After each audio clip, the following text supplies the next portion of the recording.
All right, all right, all right. Just waiting for more people to join. Just waiting for more people to join.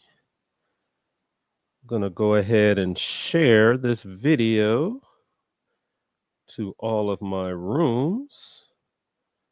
And then I'm going to get started. Now, if you're watching this now, go ahead and share it to your room. All right, I promise I won't curse or say any use any foul language. But if you are watching this video, please share it so that others, the stock market is a great market because it's a market where you want to encourage people to buy the same stocks that you're buying because if they're buying those stocks, they're going to go up in value. You're going to make a lot of money. All right. So you want to encourage people to watch the video. So go ahead and share the video. I'll go ahead and start. If you guys could type something in the comment section, uh, comment that you can hear what I'm saying. As soon as I see someone say, hey, I can hear you loud and clear, I'll go ahead and start. So if you can leave a comment for me. And look, the format of Ask the Trader has always been, the format for Ask the Trader has always been to leave a comment. Well, first of all, you can ask me any question that you want to. Uh, appreciate that. Appreciate that. Appreciate that, Craig. But if you can hear me, I'll go ahead and start. But the format for Ask the Trader is to ask me any question that you want regarding the stock market. It doesn't even have to be a particular stock. It can be any question that you have, and I'll try to answer that question for you. Just know that this is being broadcasted over a lot of different social media platforms. So, I want you guys to be selfish about the stocks that you have, but don't be selfish about the question that you're asking unless you know that it's going to help others. All right. So, let me go ahead and start. My name is Joel Harrison. Welcome to Ask the Trader. I am a full-time day trader. I'm an expert in stocks, options, futures, and cryptocurrency. I have over 15 years. I started back in 2006, 2007.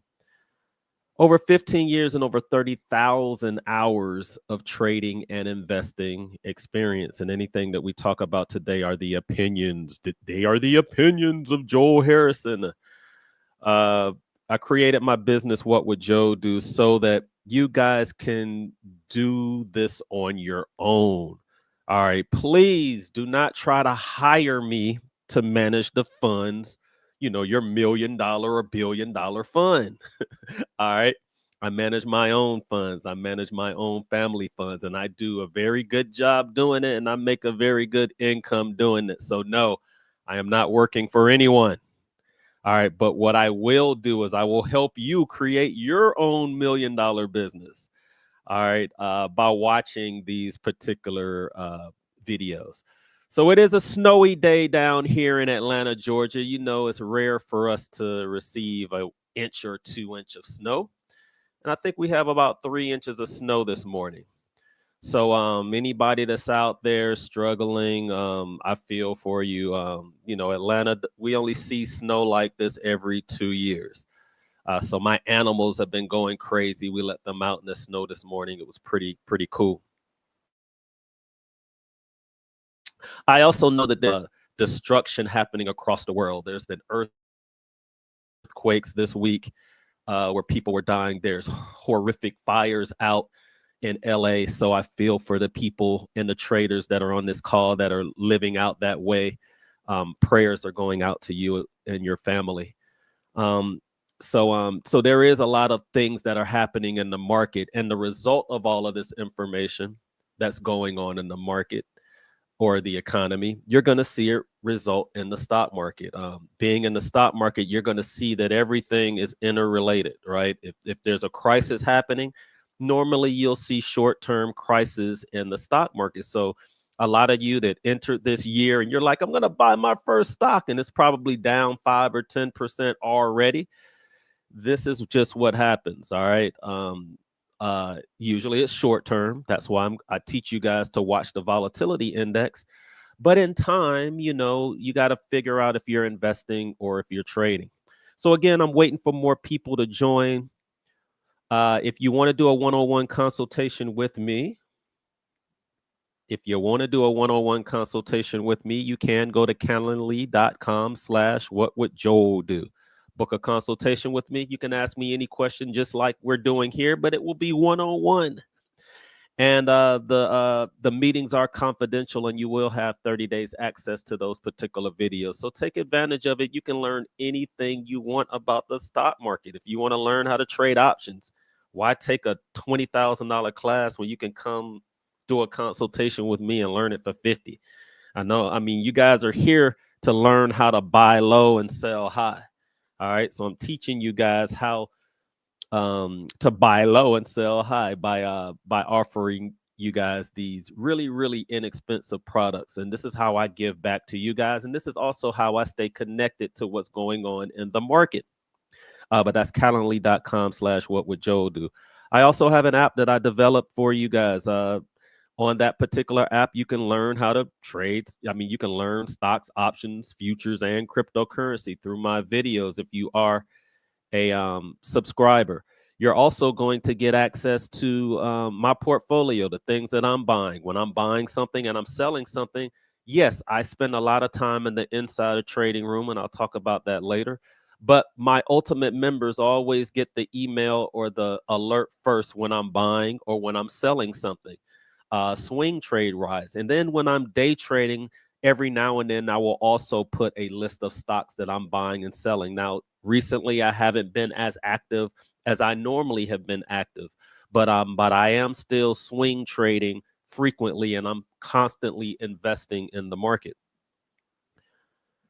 Again, you can go to my payhip.com/whatwould Joel do if you're looking for particular videos. You want to learn how to trade. If you're a beginner and you want a step-by-step process, you can I have what do I have? I have a beginner's package for the stock market. If you want to learn options, I have a beginning options package. If you want to learn everything that I have, they offer you, I have my ultimate member package. Now these prices have gone up, so whatever you see here, you should have taken advantage of it for the last 3 or 4 years, because prices are going up because we got inflation in the environment. And if you know how inflation works, that means everything around you goes up in value. But one thing I'm not going to change in price is going to be the Thinkorswim chart setup or my one-on-one consultations, because that's what you guys need the most. The Thinkorswim chart setup is by far my most popular product, because I'm going to show you guys some things today, and I'm going to show you how easy it is to trade and invest in the market. And if you want your charts to look like my charts, grab that particular video. All right. This is my most popular video that's out right now. It's called the 9-to-5 method. It's for you guys that have a 9-to-5 job, but you keep missing out on moves in the market. Well, I created a video so that you guys can learn how to take advantage of the market, so you can catch the Palantirs and the Bitcoins and the Teslas when they're going up and when they're going down, and you can continue to do that wonderful job that you do 40 hours a week.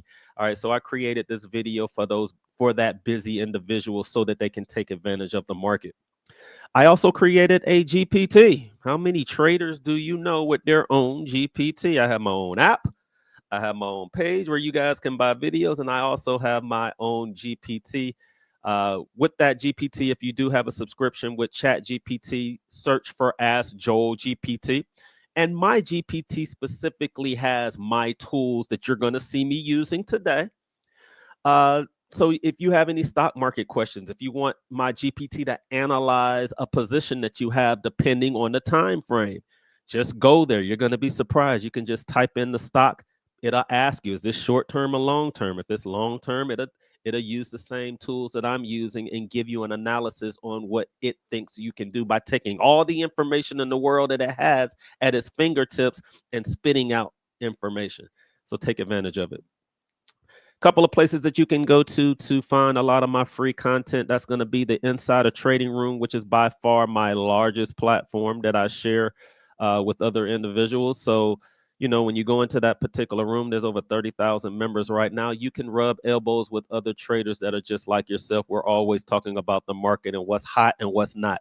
Ninja Trading is going to be my smaller group. It's mostly my post. And if you've ever bought any product from me, you will have free access to that particular room. On YouTube, I know a lot of you guys are going down the YouTube rabbit hole. Go to my page. If you're gonna learn the correct way to do it, go to What Would Joe Do. What we're doing today is also broadcasting on YouTube, and it will also be there forever for you guys to watch over and over and over again as many times as you want. And then I also have a What Would Joe Do page on Facebook that you can go to. If you go through Messenger, that's the fastest and easiest way to have direct contact with me. All right. Again, the ultimate membership is through the app.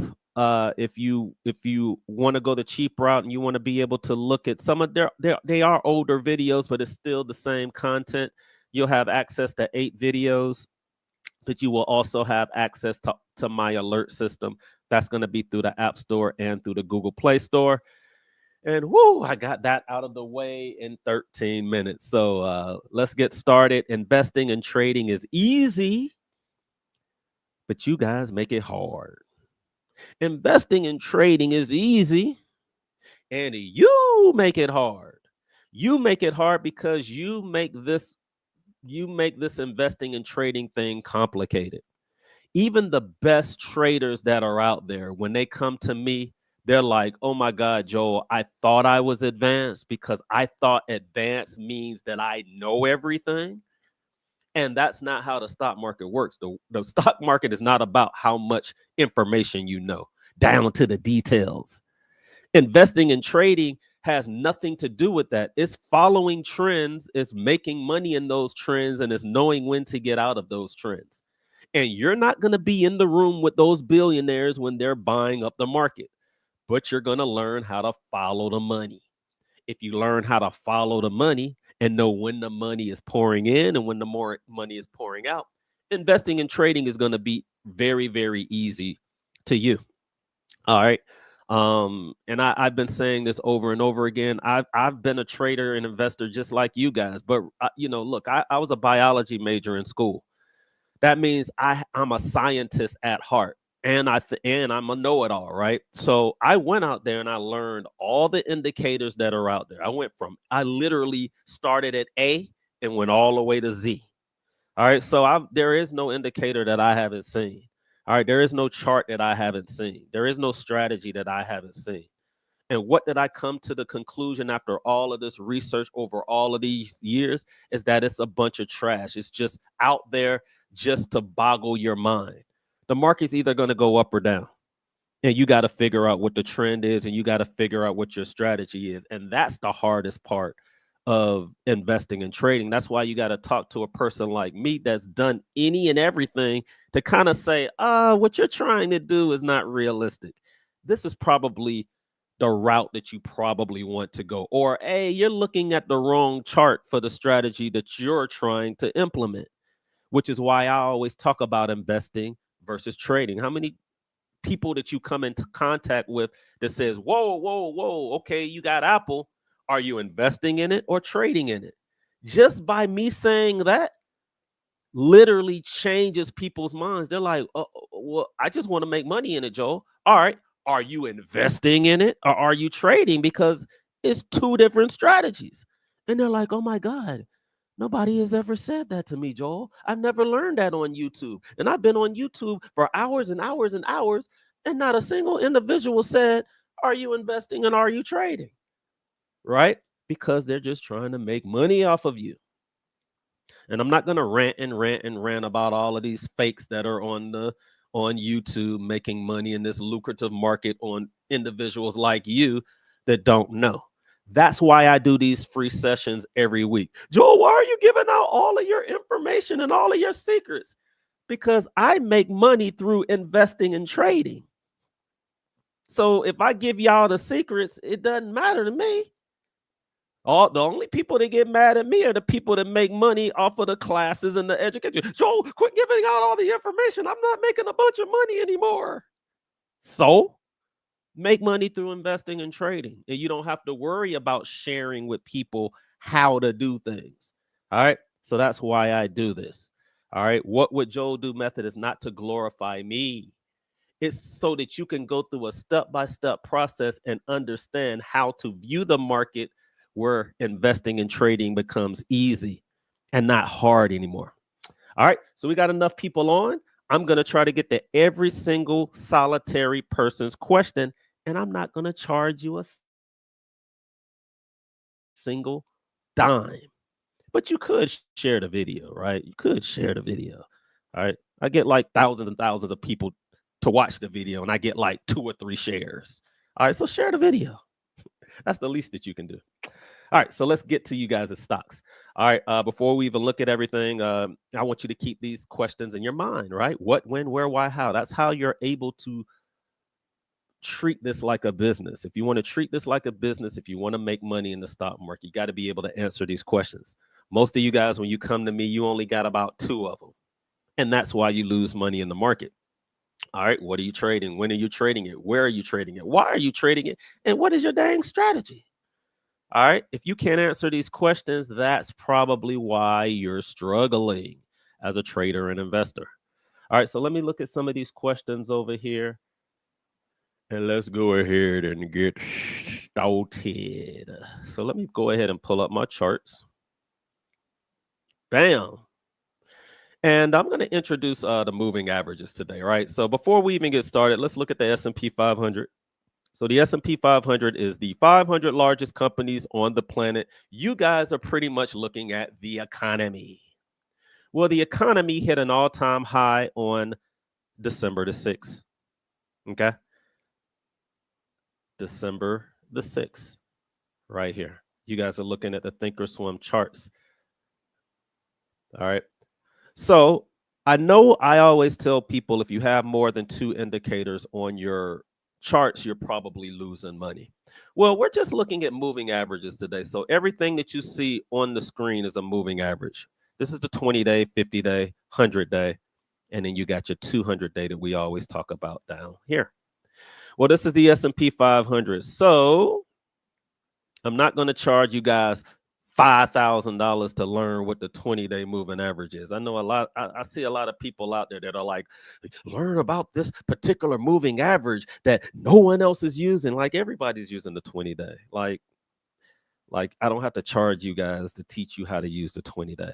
All right, the 20. The shorter the time frame, the shorter the moving average, the shorter the time frame, right? So the 20-day is used for shorter trades. So if you were in it, if it's a 20-day moving average, it's for 20-day trades.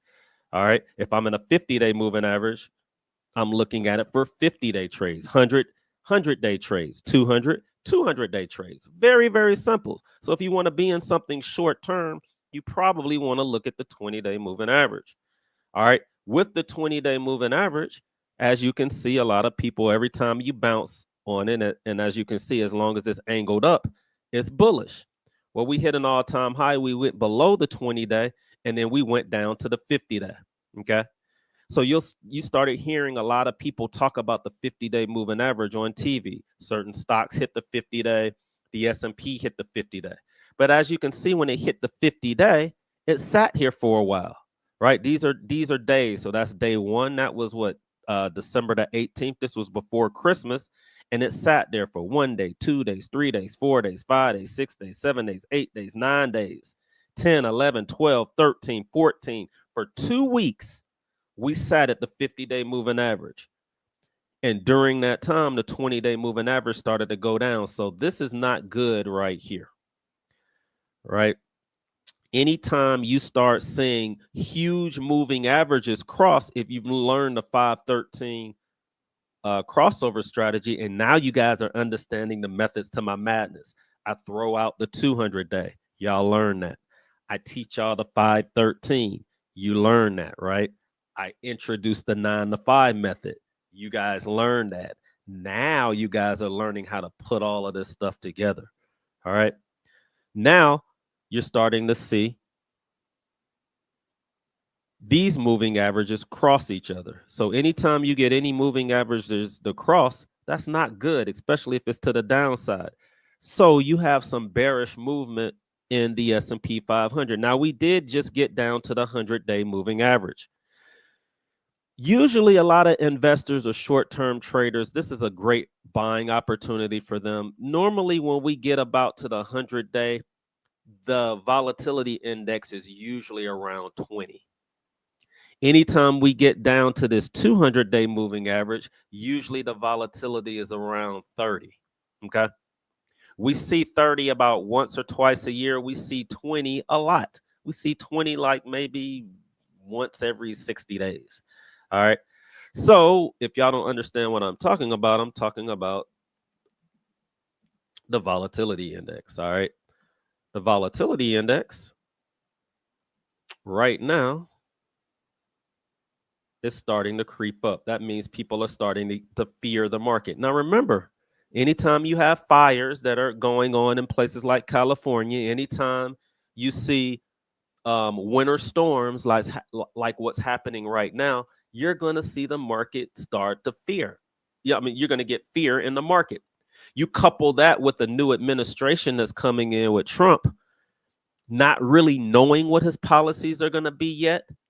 People are going to sell first and then ask questions later. Now, no one, the type of selling that's happening right now isn't like violent. I mean, some stocks are violently being sold off, like an AMD. All right. Or I think a couple of days ago, the quantum stocks. But that's usually what sells off first. Usually the small cap companies and those riskier speculative companies are going to sell off first. And then when you start seeing the bigger companies like the Apples, the Microsofts, and Googles sell off, then it's usually towards the end of what's happening. So volatility is creeping up. All right. I was going to create a volatility index video, and then I went back and realized I created a volatility index video, guys, back in 2020, 2021. It was called Beta and Volatility.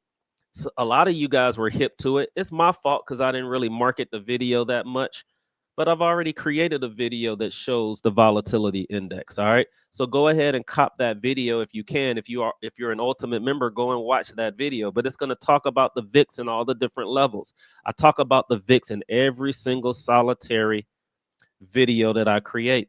All right. So that you can understand it. But the VIX is starting to creep up. 20 is kind of regular bad, right? We hit 20 today. We hit like 20.33. Then we started to sell off. So I always tell people when it hits 20, that's when you buy some of your favorite stocks that you've been thinking about buying. When it gets to 30, that's when it gets to 30, right around this area, we don't really see it that often, but when it gets to 30, we see 30 like maybe once or twice a year. Okay.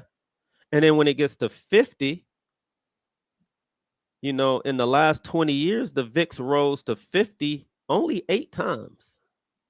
All right. 50 is like the low of the market. Y'all see how these spikes are less than anything else that you see? We got a spike in 2008. We got a spike in 2009. We got a spike in 2010, 11, 2015, 2018, 2020. And then we got a recent spike in 2024. So we haven't seen a 50 VIX in 4 years. This was the day that I bought Palantir and Bitcoin at the lows. So if you learn the VIX, if you're looking for the best indicator that was ever created in the history of the stock market, you're looking at it right now. I'm giving you guys this information for free. You're seeing the information with your own eyes. All right. It only in the last 20 years, the VIX only rose to 58 times. 8 times. That means you only really get to see the VIX every 18 months. Well, we just had one 6 months ago. I came in the room. I said the VIX is at 50. Some of y'all bought something. A lot of you guys went and paid for inexpensive classes that didn't make you any money. All right.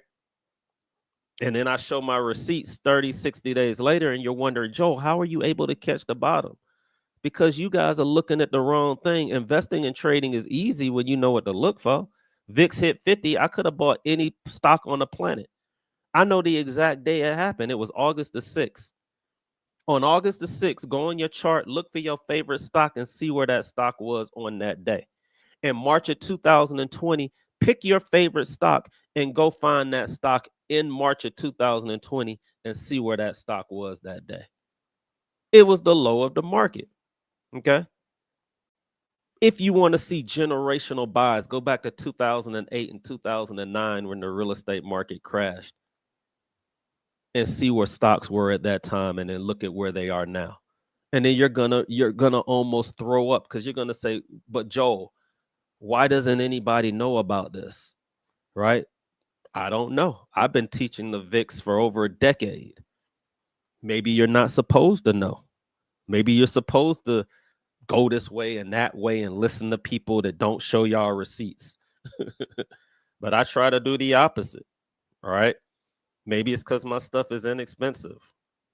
Oh, his stuff is inexpensive, so it must not be real. I don't know. So I'm going to take this $20,000 class where they don't show me anything. And then what are you learning how to do? Lose money? It doesn't make any sense to me. And it never will make any sense to me, because this is the easiest way to make money in history that you're getting for free. All right. But you guys got to learn how to look at the charts. You got to learn how to look at the fundamentals. You guys got to learn how to blend the two. All right. So I'm going to perform this magic show. And the magic show starts right now. Any stock that you guys give me, we're going to look for 10 candle trends and watch how easy it is to make money in this market. Any stock that you guys give me today, you're going to see the same pattern over and over and over and over and over again. And you're going to ask yourself, why is it so easy for him to see this, but it's so hard for me to do what I'm doing? All right. And I want you to come back to these videos and watch them and watch how easy it is. Investing and trading is easy. You got to say that to yourself, because once you say that to yourself, you stop using 5 and 10 and 15 charts for one answer to the question. If I'm investing, this is the best investing indicator that's out there. If I'm trading, then I need trading indicators that's going to show me how to get in and out of the market. All right, so let's get to you guys' questions. So Anthony says, uh-oh, let me move my mug. But Anthony said, peace and hair grease. Okay, we can see that. All right, so this question is, I'm extremely diversified except for gold. With gold near an all-time high, what would you invest in for gold? ETFs, miners, stick with gold? Have you heard of BTGD? All right, so this individual is totally diversified except for gold. All right. Now, gold is at an all-time high. So when I'm looking up gold, there's a couple of ways that you can look up gold. You can look up gold in the futures market, where this is actual gold being bought and sold. Y'all know that you can actually buy gold, and literally it can be delivered to your house if you're trading the futures market. So be careful. But if I was buying gold and I was looking at a chart, I can look at gold this way, where it looks like it's about $2,800 an ounce. Y'all see that? And let's look at maybe the month chart, right? So what do you guys notice on this chart? First of all, you notice that this 200 month moving average is angled up. That means gold should always go up in value. It doesn't mean that it can't drop in price, because even when gold was here, it was at, if you see the price over here, it was at $2,081 an ounce, and it dropped down to $1,600. Y'all hear that? It was at 2,000 and dropped to 1,600. That was about a 25% drop in price. So things like gold even dropped 20% in price. But what gives you the confidence to keep buying it? It's not because cousin Ed keeps saying, you buy gold because, it's a the things that I hear fundamentally on why you should buy gold is hilarious to me. All right. But you continue to buy gold because of those fundamental things. But you got to understand that when gold drops, it can drop 20%. Look, gold dropped 40% from 2011 to about 2016. Now, why did it drop that much? Because it ran during the real estate market crisis. So, yes, when there's a crisis, gold goes up in value. When there's not a crisis, gold goes down in value. All right. Gold right now is sitting at all-time highs after it made a huge run. So, what I like to do is I like to go back and say to myself, all right, when gold started to move up in value, when it moved from 411 all the way up to $2,000, I can't see the percent return, but it grew about 300% when it made that run. So I'm like, well, dang, if it ran 290% there, and then it made another move from here to here, which was about 100%. On this last move, how much did gold move up? Well, gold only moved up about 70%. So where's 100% going to be? 100% is going to be right around the $3,200 level. So if we got a 300% move here, a 100% move here, we're about 70% here. That means even if you got into gold right now, it could possibly go from 2,700 to about 3,200. So I would say that gold probably has about another 20% run before it kind of maybe takes a break. Can it make a 300% run like this?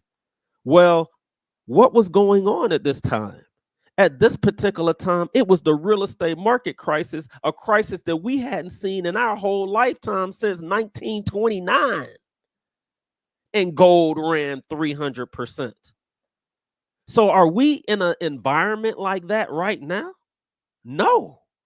We're in an environment where during the pandemic, when gold ran up in value, it ran about 100%. So if it took a pandemic where we sat at home and we didn't do anything and we thought we were going to die, and we sat at home for 2 years and gold only doubled in value, that's letting me know that that period really wasn't as horrific as the global real estate market crisis. So if there was 100% return here, we probably only gonna get about another 100% return there. So there's only about 20% left in gold before it starts to take a break. And it doesn't mean that you shouldn't buy gold, because you need to diversify your portfolio. You just need to know that you're buying it near the highs. You miss 80% of the run. Okay. Remember the why. What are you buying? Gold. When are you buying it? Sometime soon. Where are you buying it? I don't know. The Thinkorswim platform. Why are you buying it? Well, to diversify my portfolio, Joel. Okay. Okay. But why? And then how am I buying it? Am I buying it as an investment or a hedge? Am I buying it as a trade? If I'm buying it as a trade, there's only about 20% left. So I get it. There could be some bullish movement in gold, even though every chart is telling you that we're overbought right now. So short term, there's a trade left. Long term, it might go up 100% and come back. Because look, even when it went up 300%, it dropped 46%. And then it ran 100%, and then it dropped about 25%. So even if we get the 3,200, even if we get the 3,200,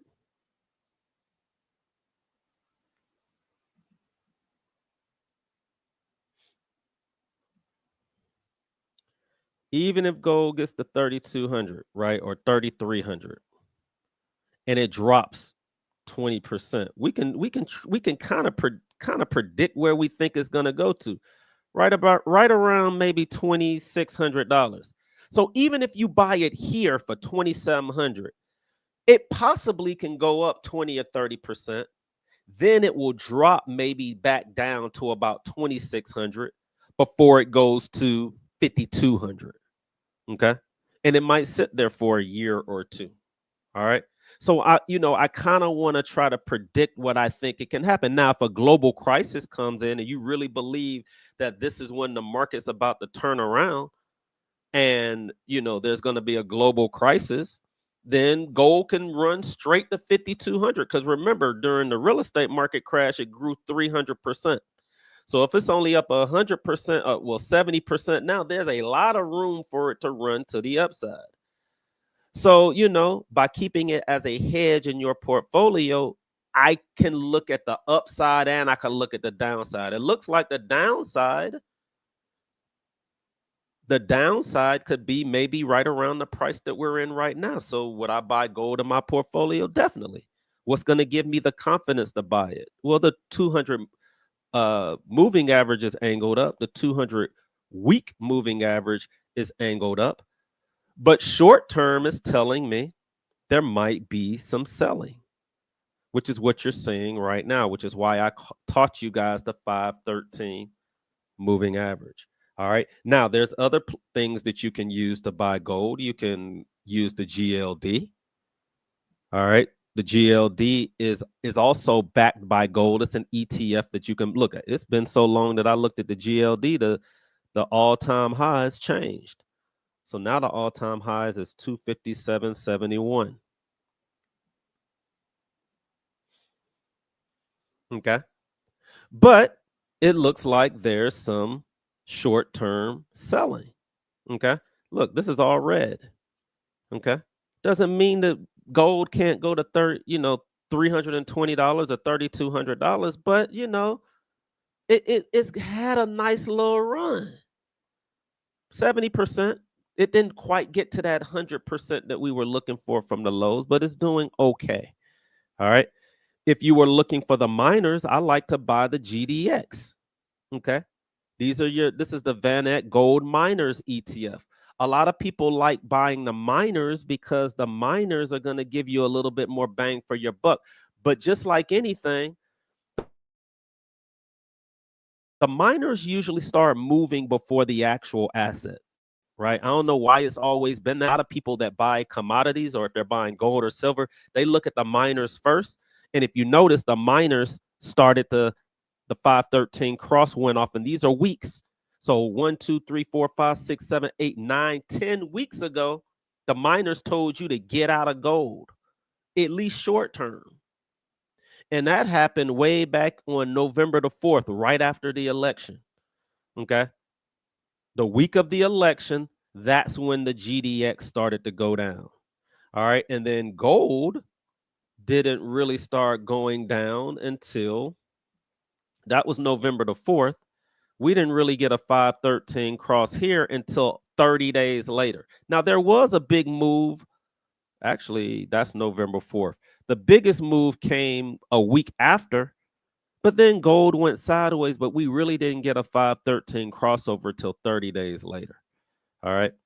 So hopefully I was able to answer a lot of your questions. And I haven't heard of BTGD, but we can look at it.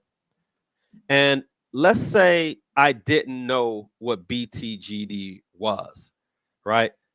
Just like I didn't right now. What I want you guys to do is to kind of, use I want you guys to use my GPT. And I want you to literally ask the GTP, to ask Joel GPT, what is BTGD? And as you can see, and I'll take that question off because it's kind of in the way. The BTGD, as Joe GPT says, that it's an exchange traded fund that offers combined exposure to Bitcoin and gold. See, I didn't know that. It's a Bitcoin gold ETF.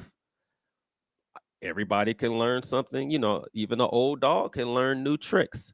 It says as of January the 6th, BTGD's price was 28.96. So let's go and look at BTGD, right? BTGD on a week chart, because it's fairly new. Let's go ahead and look at the day chart. Even the BTGD started to get a 513 cross on December the 19th. On this particular date, we got some short-term bearishness. All right. And we look for 10 candle trends. So anytime that happened, 1, 2, 3, 4, 5, 6, 7, 8, y'all see how after about 10 candles, it started to rise a little bit.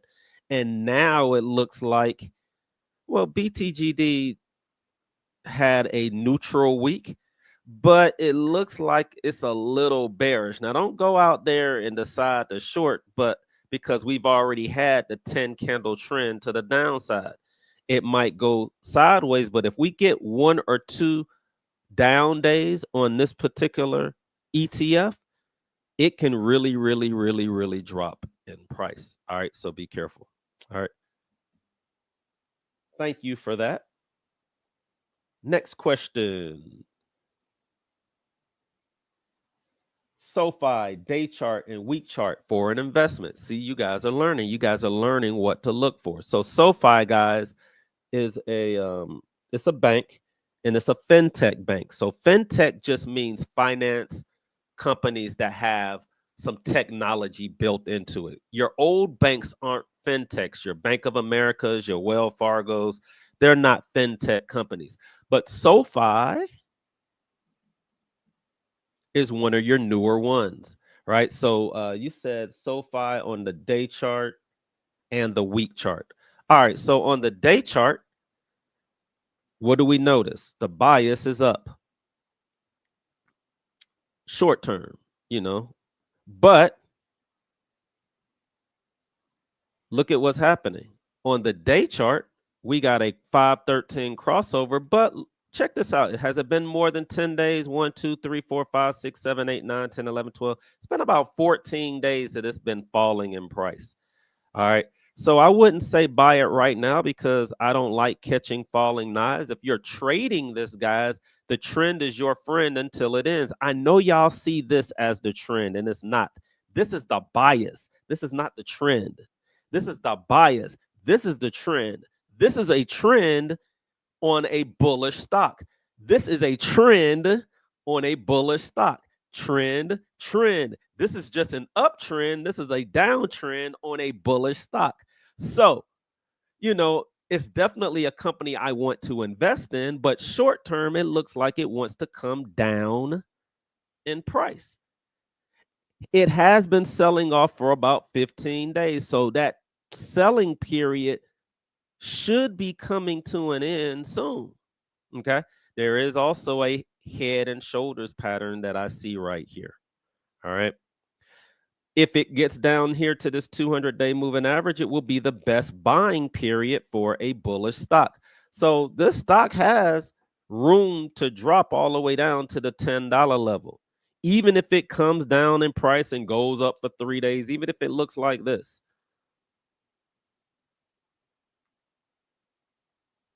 And then here, and then here, and then here, before it starts to skyrocket back up in price, okay? And that can happen. It can stair step going down, fool you thinking that this is the move. Now, because the 200-day moving average is angled up, you're supposed to take trade. The minute it starts to move back to the upside, that's how you're supposed to take it short term. All right. But the minute that it turns back around on you, you got to have your stop in place. This was a fake out. If you had seen that this was still red, you wouldn't have gotten caught up in this bullish move to the upside. I had a lot of people come to me and say, Joel, I was using your method and I'm losing in SoFi right now. I was like, well, you weren't using my method because my method says that these things have to match. And this red and this red and this green and this green and this red don't match. They got to be the same colors. This red and this red match, which is why you're seeing it sell off short term. Now, if I was looking at it on a week chart, it's going to give you a different look. But remember, guys, a week chart, when I'm looking at 10 candles, is 10 weeks. So that's 10 If I'm looking at a week chart and 10 candles, that's 10 weeks, which is equivalent to about 2.5 months.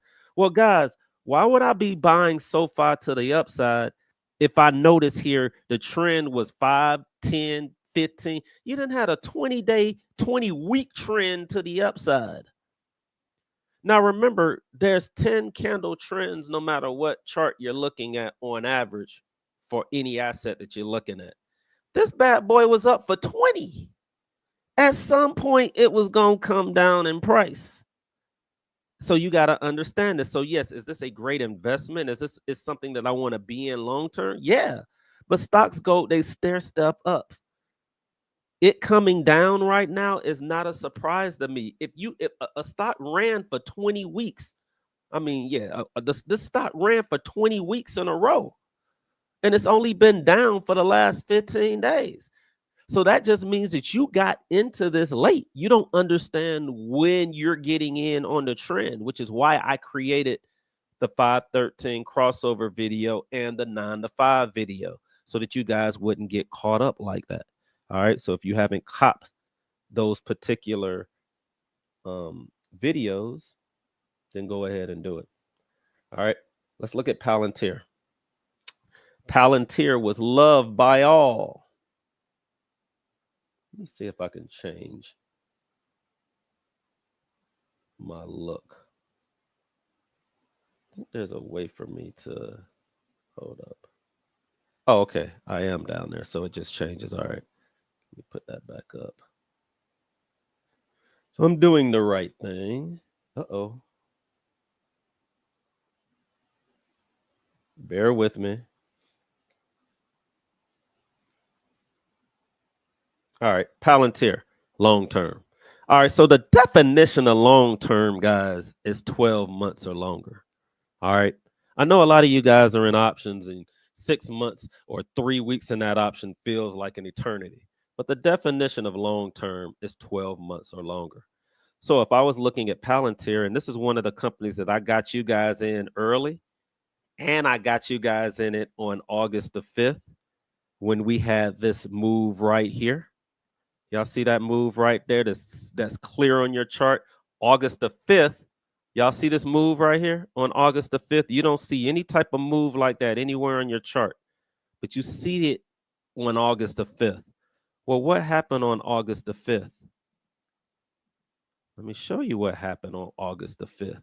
On August the 5th, you got a spike in the VIX that went over 50 that you only see every 2 years. And it happened for one day. Did you buy something then? Did you learn this in your $25,000 class?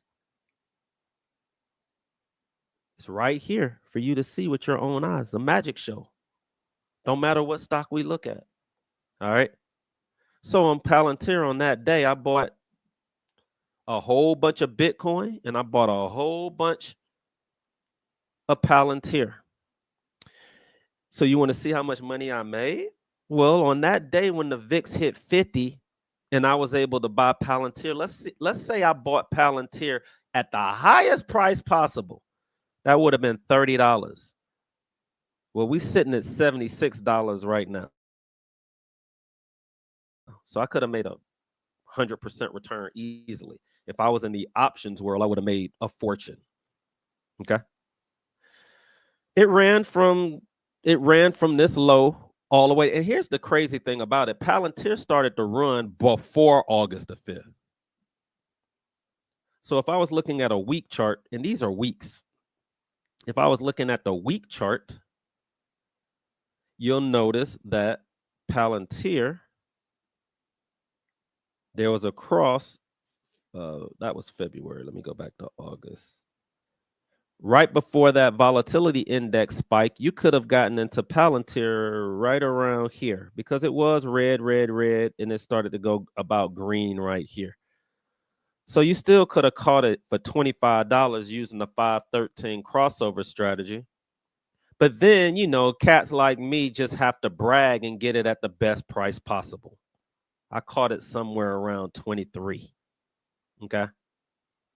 So I was able to catch it for 23. And literally the very next day, we never saw 23 again. You see that?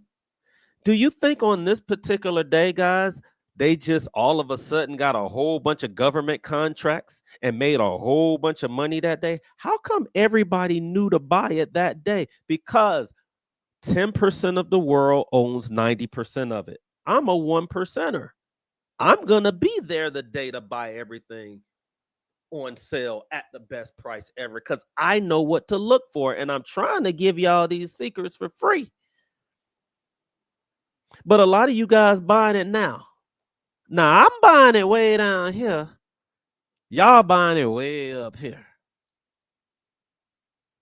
1%ers, the other 90% of the world. Y'all late. Be patient. It's going to give you a chance to get in again. Today ain't the day. Why would Palantir run for another 40 something days? It only been down for 2 weeks after being up for 40 weeks. 40 weeks up, 2 weeks down, and you guys are like, oh my God, it's time to buy it. No, it's not. Chill. Because if this was 40 weeks up, even if it was a quarter of that time, that's like, what, 10 weeks?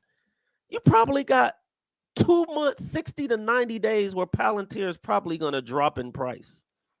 And even if it did go back up in price, I get it. If you caught it here, it still continued to go up in price. But yeah, you don't see any red here. It's all green. This is red. That's telling you it's probably want to get out of Palantir. I've been out. You know, when I got out, I told my ultimate members when I got out, I've been out of Palantir. You make a 200 or 300% return in something, you take your money and then you wait to make the next 200 to 300%. But I guarantee it ain't gonna be way up here just because I made it. You late. Wait. On the day chart, we're just starting a 10-day candle trend to the downside. Can it turn around here and go to $1 million a share? It can. But if you consistently do this on every single stock that you're trading, you're not going to see that pattern. Let's see if we've ever seen that pattern. I guess you see it here. It went down for 3 days and then we got a real big spike. So maybe if you see a real big spike and this candle is bigger than all of these candles, then maybe it continue to go up in price.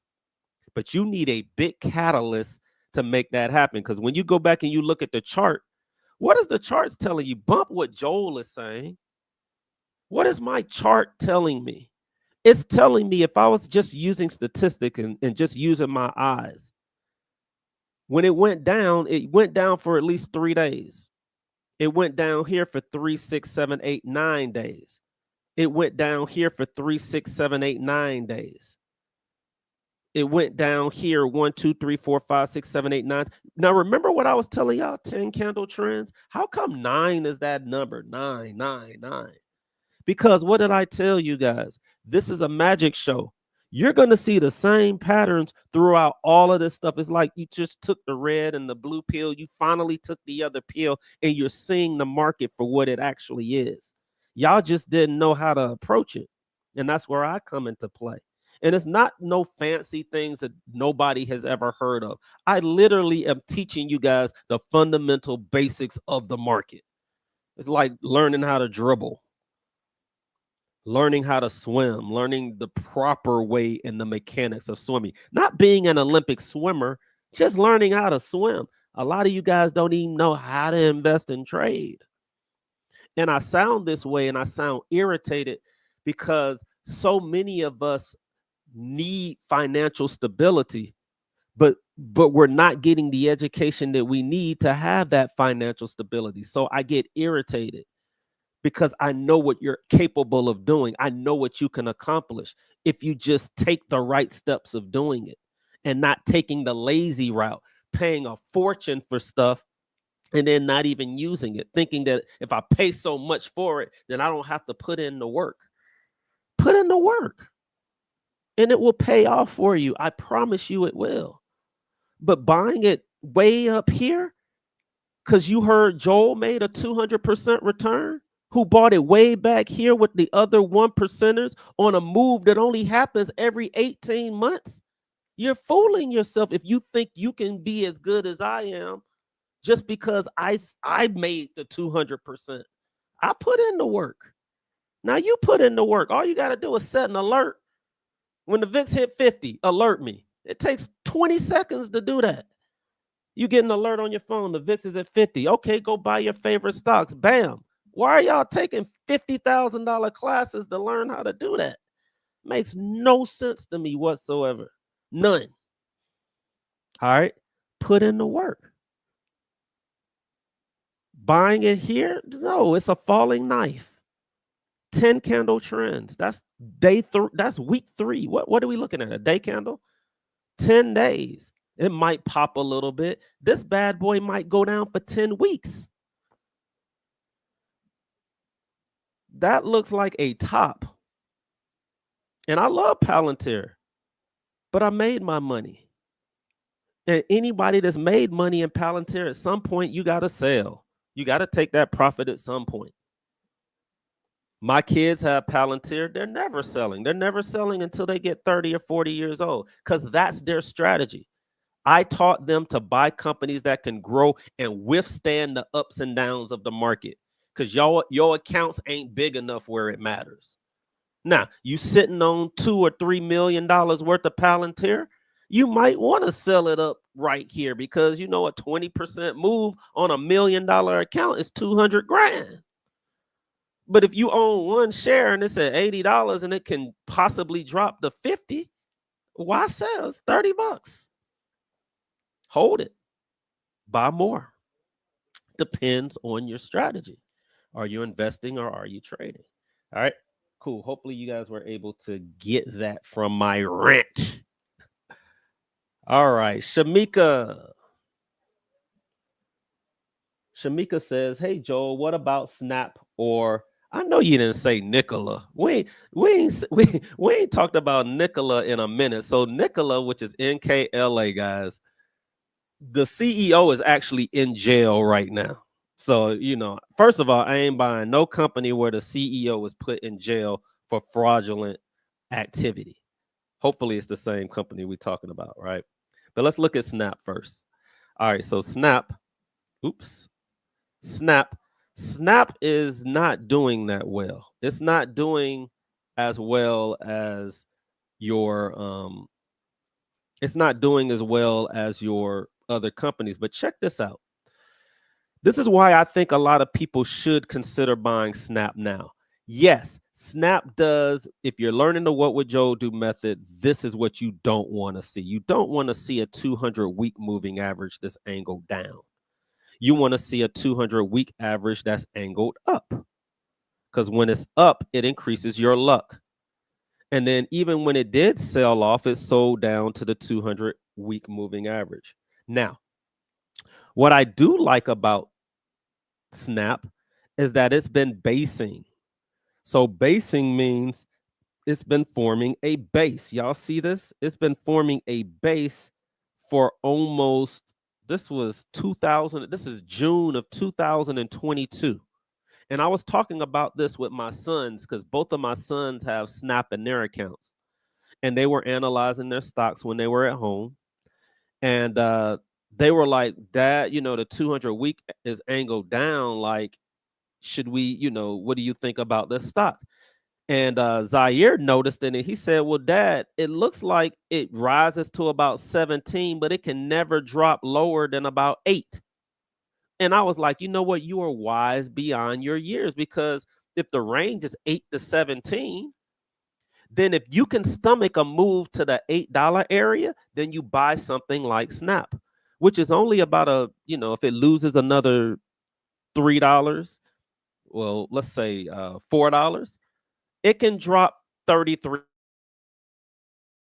If you can stomach a 33% drop in your stock, then go, you know, if you can stomach it, then hold it, right? Because it looks like it's probably or possibly maybe turning around now. And even on the week chart, We got about 1, 2, 3, 4, 5, 6, 7, 8, 9, 10, 11, 12. We had about 12 weeks where it went sideways. That's not really up because it didn't really break out. For 12 weeks, it went sideways. And now it looks like it's trying to break out. So I would be a buyer long term of Snap. Also on the 200 day moving average, even though the 200-day moving average was angled down, it's now starting to go flat and maybe even up. And if we can break above this little resistance area, there's a lot of room to the upside. Look, I'm thinking about selling like all of my AMD and putting it into Snap. All right, because this stock looks really good and it looks like it's about to break out. I don't know why. Well, one of the reasons is TikTok may be getting shut down. So if TikTok gets shut down, it's gonna give it's gonna give a companies like Snap, if they can take advantage of it, they'll be able to take over that younger crowd. You also have Instagram that will get a bump from it. So if you don't notice, Instagram is owned by Facebook or Meta, right? So Meta and Snap are going to be in play if the government actually shuts down TikTok. And on, I think, the 26th or the 27th, I believe is the day that it might get shut down. So watch Snap, because if that happens, the next day you might see Snap is sitting at like $18. So I know a lot of people, let's look at the options market. I know a lot of people that are buying options at the 15 and 18 strike of Snap. And when I go in here and I kind of look at like I think the 26th or the 24th is when that date is, I look for unusual options activity. Look, you got open interest that are like, you got 24,000 contracts in open interest way out at the 15 strike. Well, that's not that far. That's about $2 up. I don't really see anything at the 18 and 19 strikes. I see a couple of people buying way out there. But these are inexpensive options. This is like a $4 option in case we hit, the 22 level, in about a couple of weeks. So I see why a lot of people are taking a shot at the 14 or the 15 area. If you don't understand options, you guys can go and buy my options video, or you can book a consultation with me and I'll teach you options. All right. But there's 20,000 contracts here being bought at the 13 strike to expire next week. All right. So, there's a lot of activity and I don't really see that much. I mean, I see this is open interest, but I see more volume on the call side than I see the put side. And we call that your call to put ratio. Anytime you see that many contracts being bought on one side and not the other, it's kind of giving you a feel that everybody, and I mean, look, guys, we got a big down day, but Snap is up 7%. The options for today that are expiring, they're up like 100% today, 96%, 100%. All right, so these options are up pretty big. Let's look at the other stock that you were interested in. And if you need somebody to, that's my travel agent, right? So Shamika's the best travel agent out there. I mean, she's so big time. She got ads on CNBC. All right, so you guys want to hit up Shamika if you need a big vacation that she can help you with. But let's look at Nikola. All right, Nikola. And you definitely was talking about Nikola. I don't even think Nikola is available as a stock.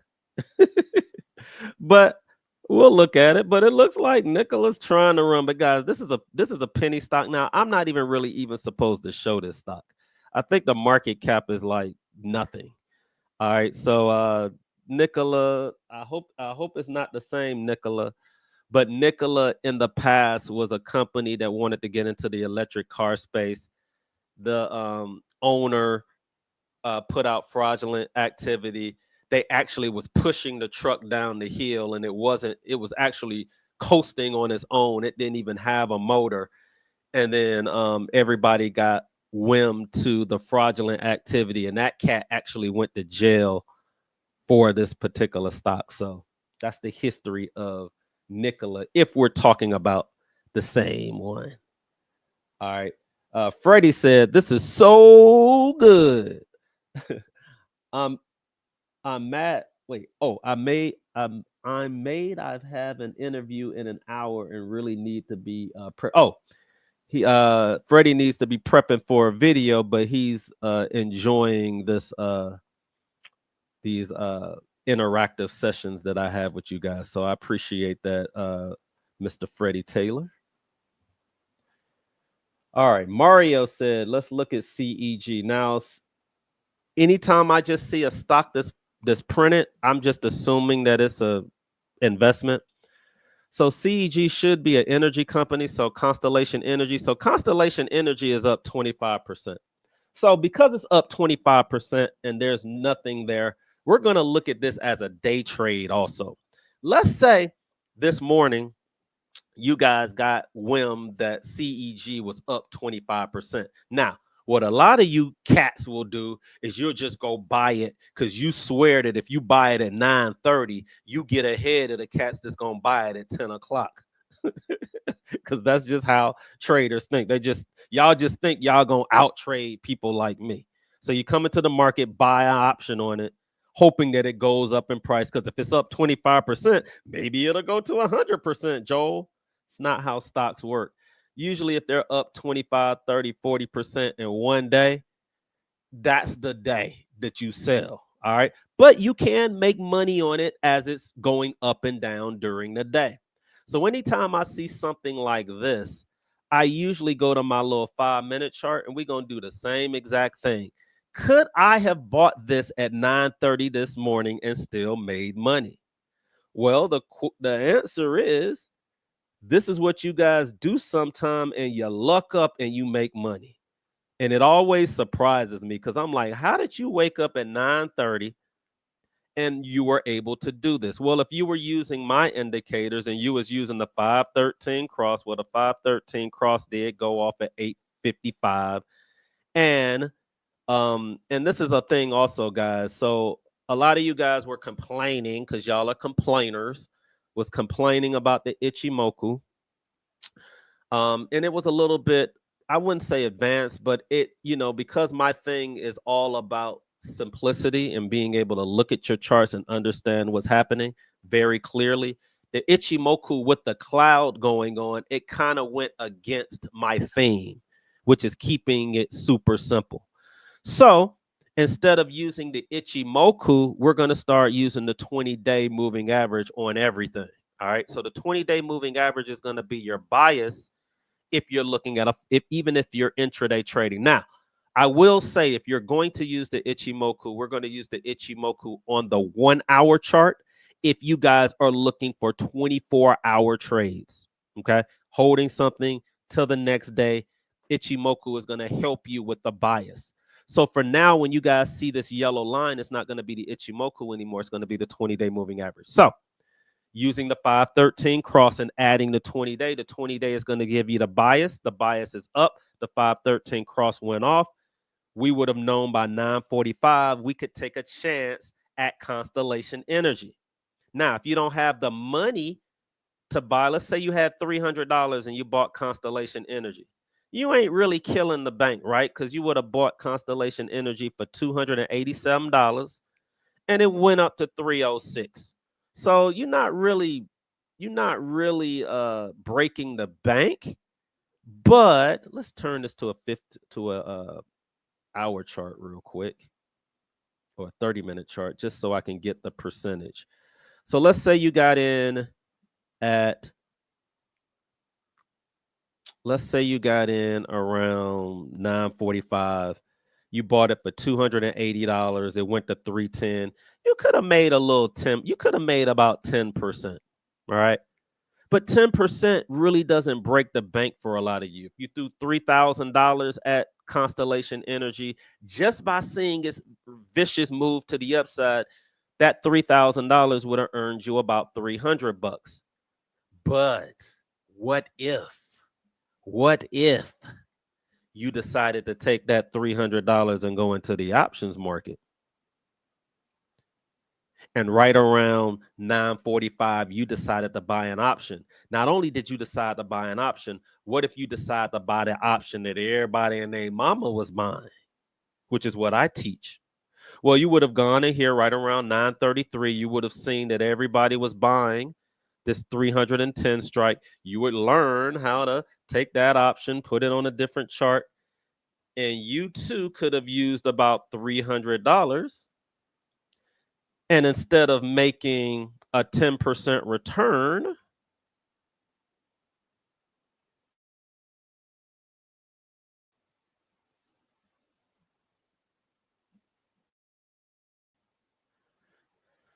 you could have gone in here and instead of making a 10% return right around 9:45, you could have bought that option for about $230.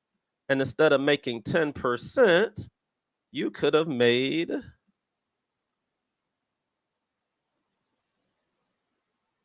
about 100%. Y'all see that? In about 1, 2, 3, 4, about 5 minutes. Joel, you mean to tell me I could have made 100% return? Yeah, not only could you made 100%, these cats made 1,500% in 24 hours. So when y'all see me preaching the millionaire challenge,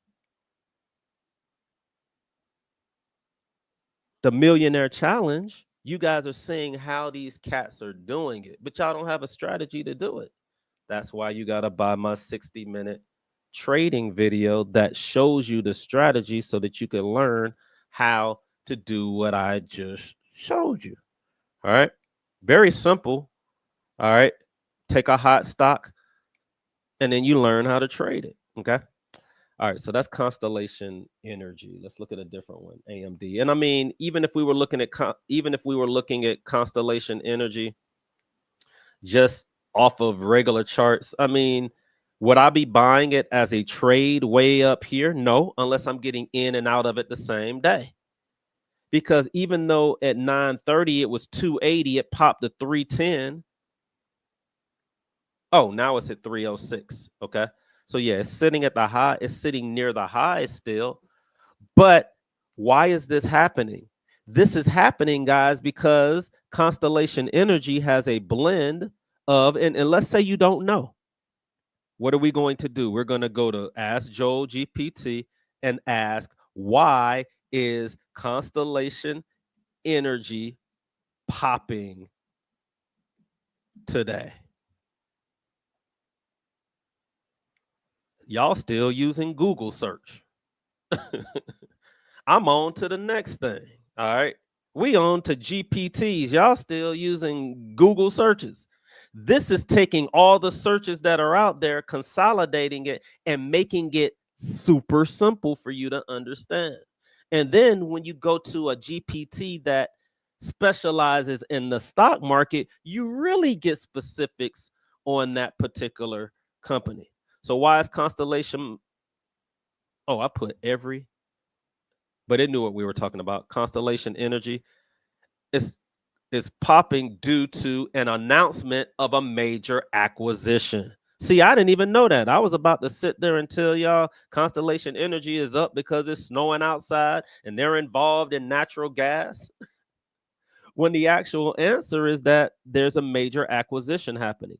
The company has agreed to acquire Calpine Corporation, a leading, but it's natural gas, a leading natural gas and geothermal power generator, and a deal valued at approximately $26 billion. Now, when you're sitting at home and it's snowing outside, what are you also using? Most homes are using natural gas to heat up their homes. So when you have winter storms like this, companies that are involved with natural gas or natural gas in general are always going to get a pop in price. You now come out and say that you're acquiring a company that specializes in natural gas, you're going to get over exuberance in the stock and something that might pop 25% in one day. Now, does that mean it's going to keep going up 25% every single day?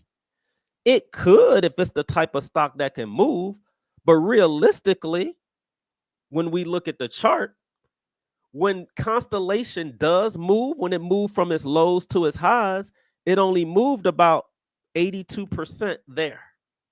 Then it came down in price. When it popped right there, it moved about 20%. When it came down to this price and it popped to these highs, that was about a 40% move. So there might be another 20 or 40% left in Constellation Energy. But if I'm going to trade something like this, I'm not going to trade it after about 10 candles. And I'm definitely not going to get in on this candle spike right here unless it's an intraday trade. You should have been in Constellation Energy 3 candles ago, way back here when it was 247 and it jumped to 310. Not the day that it jumps to 310, because this is what amateur traders do, unless they're day trading.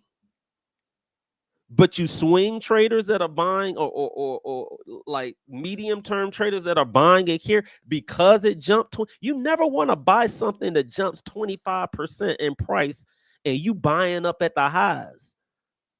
You might luck up and make another 20 or 30%, but you missed the move. Okay? You missed the move. So I always tell people when you hear news related stuff, get in and out the same day. Not overnight and not weeks later, because chances are you're already late in the move. And this is just a short, what we call a short squeeze. And short squeezes might last 2 or 3 days. You know, by Monday or Tuesday, this move might be over. It might dip about 30 or 40% and then start to rise again. But it's not the best risk to reward ratio that I look for when I'm trying to trade. All right. All right, good old AMD. All right, guys, I'm even in this terrible, terrible, putrid company. AMD has let everybody down. It's literally the stock. It's that one player on the football team that cost everybody a championship, right? I don't know what's going on with AMD, but at this particular point, I'm really, really thinking about, like, I don't usually get caught in a stock like this. Luckily, it's not more than 10% of my portfolio, so I can sit in a company like this. But I'm not happy. And there's a couple of things that's going on. The 200-day moving average is angled down. The 200-week moving average looks like it's still angled up, which is giving me hope to buy it. So here's the thing. If you're in AMD and you've taken this punishment, there's no reason to get out now. Where's the downside? The downside is going to be down here in the $90 area. All right. So you have room for AMD to drop to 100. Y'all see all these alerts I got over here on the right? AMD from 116 right now can drop to 100, which is another 16% to the downside. It's already down 5% today. You might as well hold it for another 16%. All right. If you're investing in it. So if you're investing in this thing and you don't mind holding this for, because when I look at a lot of the targets, like when I listen to the analysts appraise this stock, they're all appraising this stock in the 180 to 190 range. So that's not even at the all-time highs. That's if it goes up half of what the drop was. So I'm like, if this gets to 170 from where it is right now, you're going to be up a good 50%. Okay, if we can get to this 170 area, you can possibly be up 50%. It ever gets to its all-time highs, you're going to get a double. So would I enter it right here? Well, we just hit the 200-week moving average. So if you're going to be an investor, the VIX just went over 20 today. As an investor who's going to hold this for more than, a couple of months, you can take a shot right here. I want to see a 513 cross, though. I want it to hit. This is what I want it to look like. I want AMD to look like this. I want it to hit the 200-week like it's doing. Then I want it to go green, and then maybe I'll take it to the upside. But if you want to get in front of it, you can get in front of it if you can stomach it going down to $100. because that's looking like where it wants to go. It looks like it wants to get one final push to the low before it starts to go back up in price. All right. So, it just keeps getting downgrade after downgrade after downgrade. So I think maybe some of the last downgrades have finally come out. So hopefully the company can go out there, and if they believe in their own company, they can start buying it up at these lows and put some type of support underneath AMD, because right now there ain't no support. But even if you're looking at the 513 cross on the week chart, 1, 2, 3, 4, 5, 6, 7, 8, 9, 10, we're 10 candles in. All right. So that's right around the time it starts to kind of turn around. All right. So, I'm 50-50 on AMD. It definitely was one of the only semiconductor companies that was down for the year of 2024, where everything else on the planet was up in the stratosphere, and this company was actually down. So for it to be down for 2 years in a row, it's kind of unrealistic, right? Whoever was going to sell should have been already out of this stock. It literally dropped today because some analysts who should have been downgrading this company months ago decided they was going to put out a downgrade today, saying that they can't compete. And maybe this is the last push to the downside. So be careful if you're watching AMD. But the charts are looking pretty ugly. But it can get down to this 92 area where it does have some support. So between 93 and 100 should be a nice little buying area. But it should get some support right here. We're almost there. Y'all see where we are? We're almost there. I don't like telling people to buy like this, because the only counter trending tool I like to use is the VIX. So it did hit 20. We get another 30 or 40, it'll take it down to 100. But it looks like that's where it kind of wants to go before it starts to move back up in price. All right, let's look at Apple. All right, so let's look at Apple. Apple. Oh, that's not Apple. Apple, on the other hand, all the charts look good, but it has a 513 cross to the downside. So you're going to get about 10 candles to the downside. This is not unrealistic, guys. First of all, you should never be buying anything at the all-time highs. It hit an all-time high. It sold everything. Look, that was December the 26th. It hit its all-time highs a day after Christmas. Ooh, are you surprised by that? It made all of its money for Christmas. Now it's starting to sell off. You should have been in this stock before Christmas, not after you hear all the news comes out. That's how a lot of you guys trade. Y'all trade after the news. There's been 50 million iPhones sold. Apple broke a record in selling iPhones. And then you guys are like, I'm going to use all my money and buy up Apple now. You late. You late to the punch. You buying it now, a day after Christmas? You don't know how to trade or invest. Apple drops 20% every year after it releases its news. What's 20% down? Or close to 20%. Apple still got some downside. If 260.1 was the highs and Apple drops 20% every single solitary year, that's going to be somewhere around the 210, 200 level.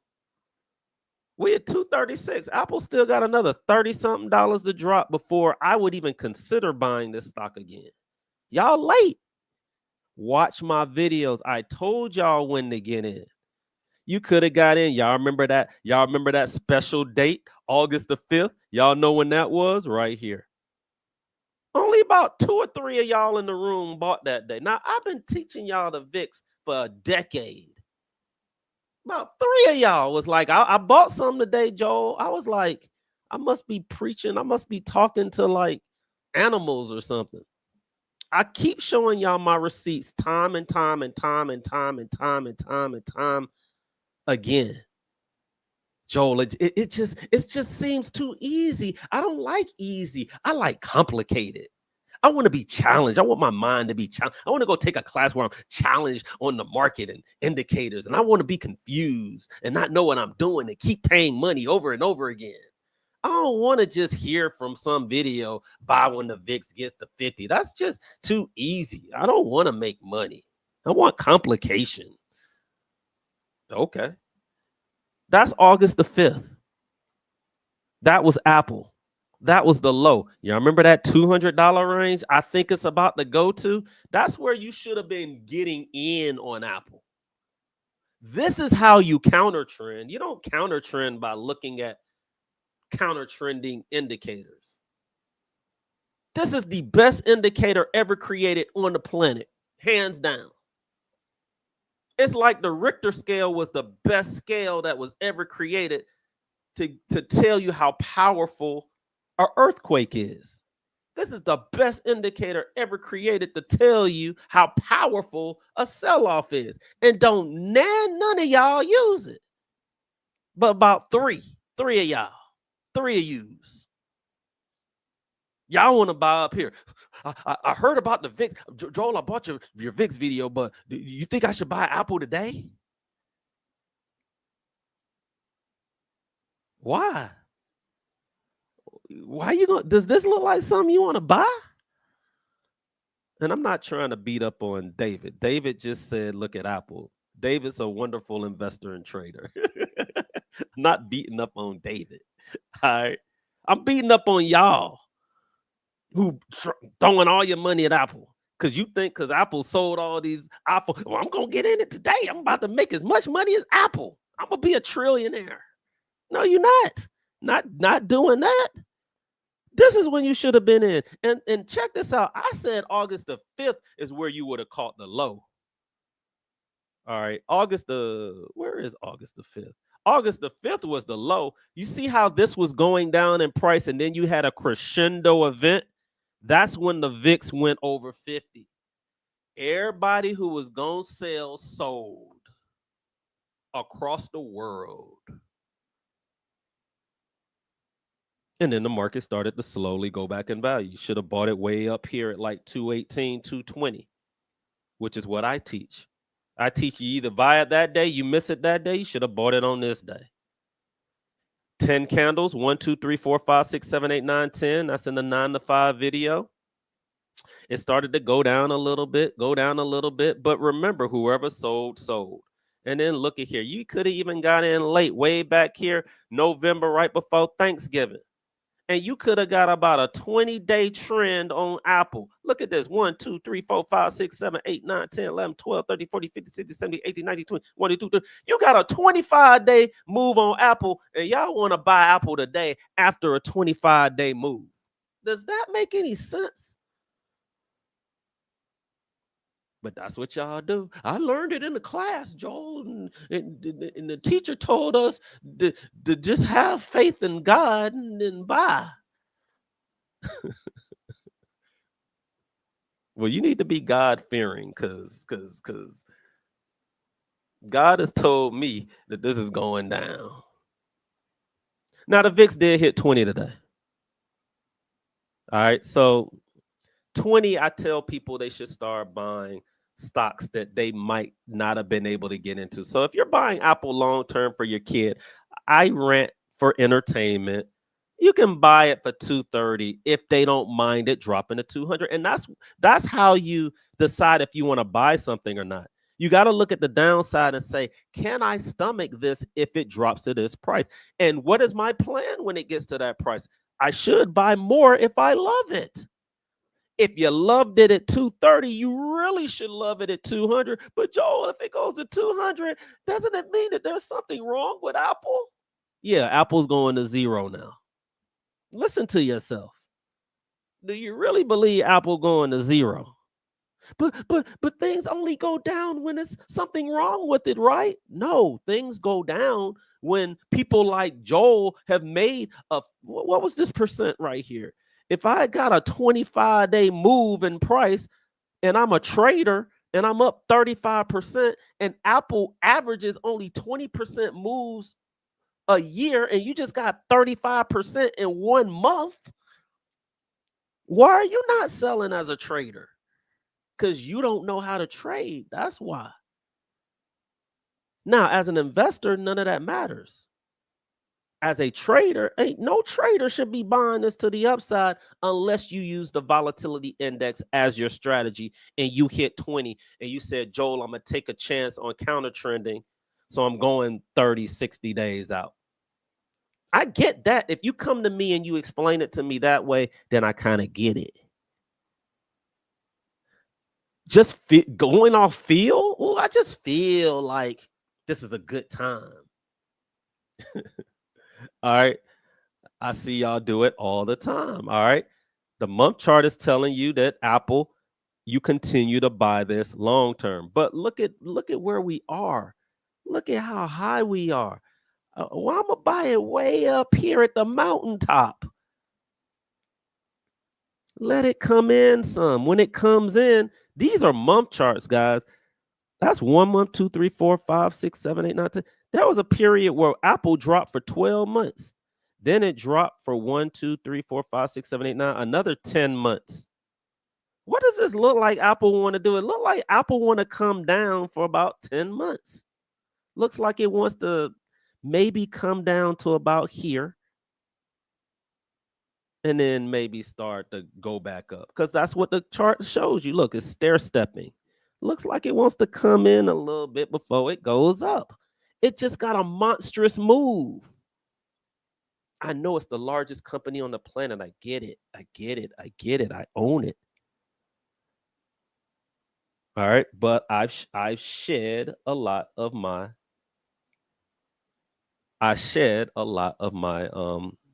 my position in Apple. I shed a lot of my positions in Apple, Amazon, Google, Microsoft, all of them, all of the great 8 or whatever they call it now. I don't have the same exposure to them. I'm waiting for them to sell off a little bit so I can buy more.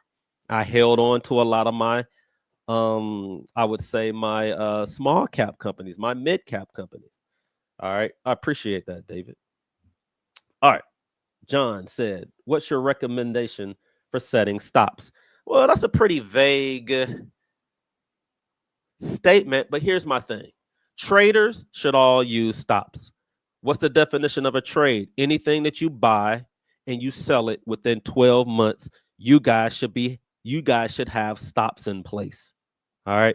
You 9-to-5ers that can't look at the market all the time, you guys should have stops in place. You investors, you don't need stops. You guys need alerts. We're going to replace stops with alerts. I'd rather you guys be alert specialists than stop specialists, because at least with an alert, you know what's happening. Sometimes you guys will have stops in place and the stops will be so unrealistic, you don't understand what's going on with your stock. That's why you guys look at all these alerts I have. I am not going to miss an alert for Apple to drop from 230 down to 100. There's going to be 5 opportunities for me to get an alert. Maybe I missed a 225 alert. Maybe I missed a $200 alert. Maybe I missed a 150 alert. But it's only going to be a couple of times and I'm going to miss it before I'm like, all right. Apple is a buy. Okay? That's what my alerts are in place for. All right? So as far as stops, I don't put stops in place on my investments, but you definitely want to have stops in place when you're trading. All right. So that's my take on it.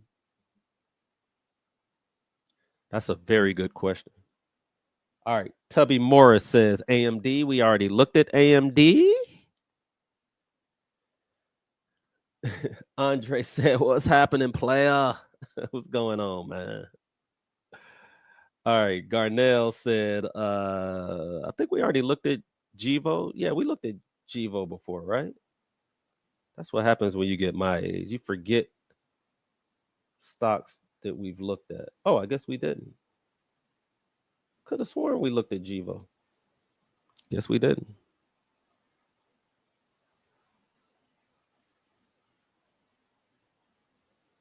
All right, Gevo. Let's see what Gevo is. I don't even know what Gevo is. So let's go to Ask Joel GPT. What is a Gevo? Gevo is a renewable chemical and advanced biofuels company headquartered in Douglas County, Colorado, founded in 2005. Gevo focuses on transforming renewable energy sources into energy dense liquid hydrocarbons that serve as sustainable alternatives to petroleum based products. All right, cool. So, what is the market cap? How big is it? What is the market cap of Gevo? I want to know how big this company is. I also see down here that Gevo is getting a $1.46 billion loan from the Department of Energy to finance Net Zero One's project in South Dakota. So if you want to know what Net Zero project is, go to your GPT and see what it says. But it looks like Gevo is a $2 stock. Now, y'all know I ain't supposed to be showing no companies that's got a market cap that's less than $1 billion. Now, this is big enough for me not to get in trouble. All right. But we really don't talk about what we call penny stocks. Now, I do like this company if it is getting money from the government, $1 billion loan, and the company is only worth 500 million. That might give it a boost in price. It's a $2 stock. It's considered a penny stock if it's less than $1 billion in market cap. And we don't talk about penny stocks in the room, but I'll take a gander at the chart just to see what's going on with it. Now, y'all can't be getting me in trouble now. Y'all got to show companies that are $1 billion or more in market cap. All right, so I don't really like charts that look like this. That's the month chart. Let's look at the week chart. Let's look at the day chart. And it's starting to go up in price. All right, so the 200-day is angled up. Now, you did get a nice little spike here, and there's been more than 10 days. Look at that. 1, 2, 3, 4, 5, 6, 7, about 10th day. I ain't trying to be in this as a trade.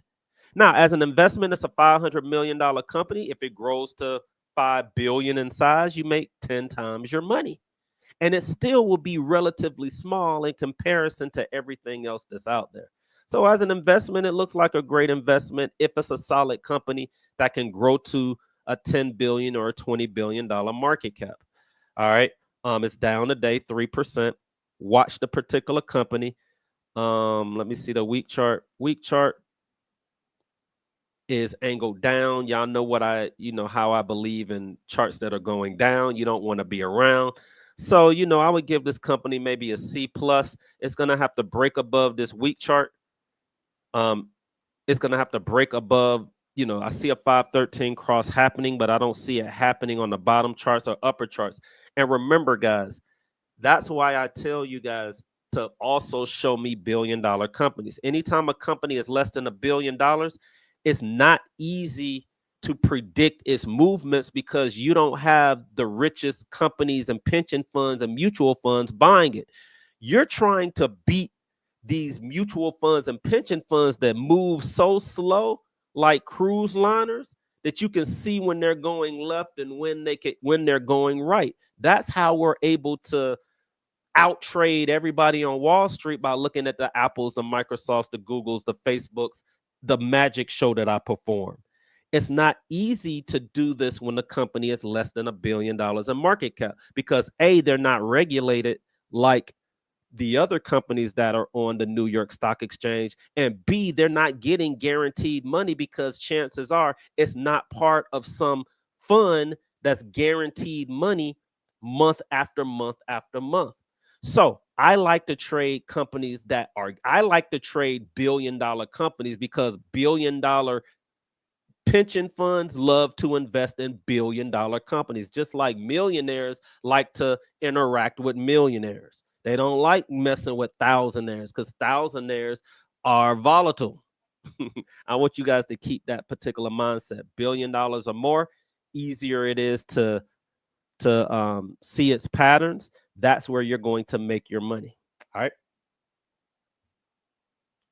All right. Hale said, "What are your thoughts on Nvidia?" All right, Nvidia, one of the stocks, one of my claim to fames. My son had been buying, I created a video way back when my son was buying NVIDIA all the way back in 2016, sold his bump bed and used those funds to buy NVIDIA back when it was $100 a share. I mean, it's $100 a share now after about 3 or 4 stock splits. So, he has over 5 figures in NVIDIA, and he just turned 18 years old, right? He has I forgot the percent, like a 2,000% return in NVIDIA. So I am proud of him for, they both own NVIDIA, but my younger son kind of knew about it way before the masses. And I also was invested in NVIDIA, and it created a small fortune for our family, up over 2,000%. But enough about me. NVIDIA is sitting at its all-time highs. You never buy a stock when it's at its all-time highs. Why do y'all continue to do this? It really upsets me. All right. Why are you buying this? You missed it. You missed the money being made. Stop buying it. You missed it. I'm up 2,000%, not you. This doesn't work like osmosis. My 2,000% is not going to rub on you or rub off on you. NVIDIA is at its all-time highs. The reason why y'all don't know it's at its all-time highs is because y'all won't learn how to read charts. It's at its all-time highs. I'm never buying anything at its all-time highs, especially as an investor. It's going to come in. It's going to. NVIDIA, when it went from this highs to these lows, it dropped 17%. I created a video just for you guys. It's called Beta and VIX. It's probably the least bought video that I have, in my store, and it's literally the most important. But that's how life works. It's always the little things that people don't want to learn that makes them millionaires. They want to learn the popular stuff. My 60-minute trading video, super popular, right? That's where everybody go to lose money, day trading, because it's fun. I want to get in and out the market and make 1,000% returns a day. Most popular video I have. Probably the least one that you guys need to know, because wealth is built from investing, not trading. Trading is a job and a skill set. I want everybody to learn how to do it, right? Because one day you're going to be sitting on $1 million. You're going to have to figure out how to make that $1 million make you 10% or 20% a month. I get that. But you got to get to 1 million first. Y'all are doing the opposite. No, Joel, I want to use trading to build, to get, and I get it. Nobody wants to wait 5 or 6 years to get a 2,000% return. But time goes by just like that. Just like when Thanos snapped his fingers, your 10-year-olds are going to be going to college. Your 1-year-olds are going to be 10-year-old kids one day. And you're going to look back and say, well, dang, what was I doing for the last 10 years? Probably trading. What did you do with that money that you were trading with? Oh, you either lost the money or you bought something with the profits. I know, because I've been there, done that. Trade, put away those funds into investing. The investing is what's going to make you wealthy. I'm trying to teach you guys $1 million strategies.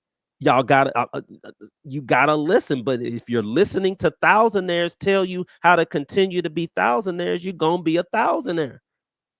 I'm trying to teach y'all what to do. You take the money that you're making from trading, you take 10% of that and you put it into yourself every single month. Because there are gonna be times you blow up your account. You guys do the opposite. Bump the 90-10 rule. I'm going to trade with 90. Then you lose all of it. Then it takes 20 years for the 10% to get you back what the 90% loss. That's how 90% of y'all operate. Switch it. All right. NVIDIA. I get upset because this week alone, so many people inboxed me how they were buying NVIDIA. Joel, I saw how much money you made on NVIDIA, so I got in it too this week. Y'all are obviously not watching my videos. It's not the time to get in NVIDIA. All right. NVIDIA already made its money. It's going to cool off. And now everything that's similar to NVIDIA can run. Now, NVIDIA can still get you 20%.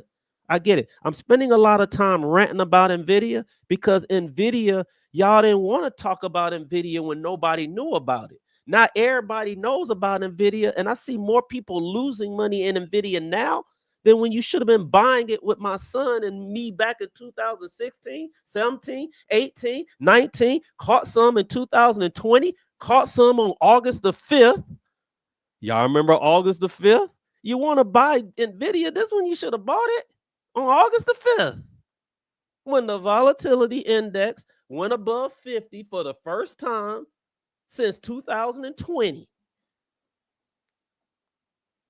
But y'all want to, y'all should have been buying it down here at 100 and then you would have been up 30%. Y'all want to buy it way up here because this is the lazy way of doing it. Look and see what somebody else did and then try to recreate it. Stop doing that.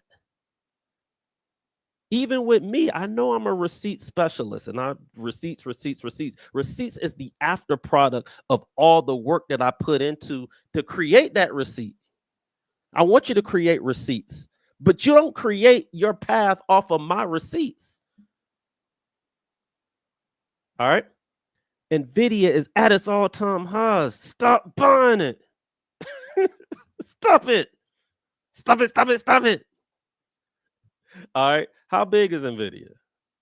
Do y'all even know? What is the market cap of NVIDIA? What is the market cap? Y'all don't even know. What is the market cap of NVIDIA? It's $100, right, Joe? No, the market cap of NVIDIA is $3.4 trillion. Y'all, you should have been buying it when it was 25 billion in size and it ran to 1 trillion and then again to 4 trillion. Y'all missed it. It's gone. You missed the boat.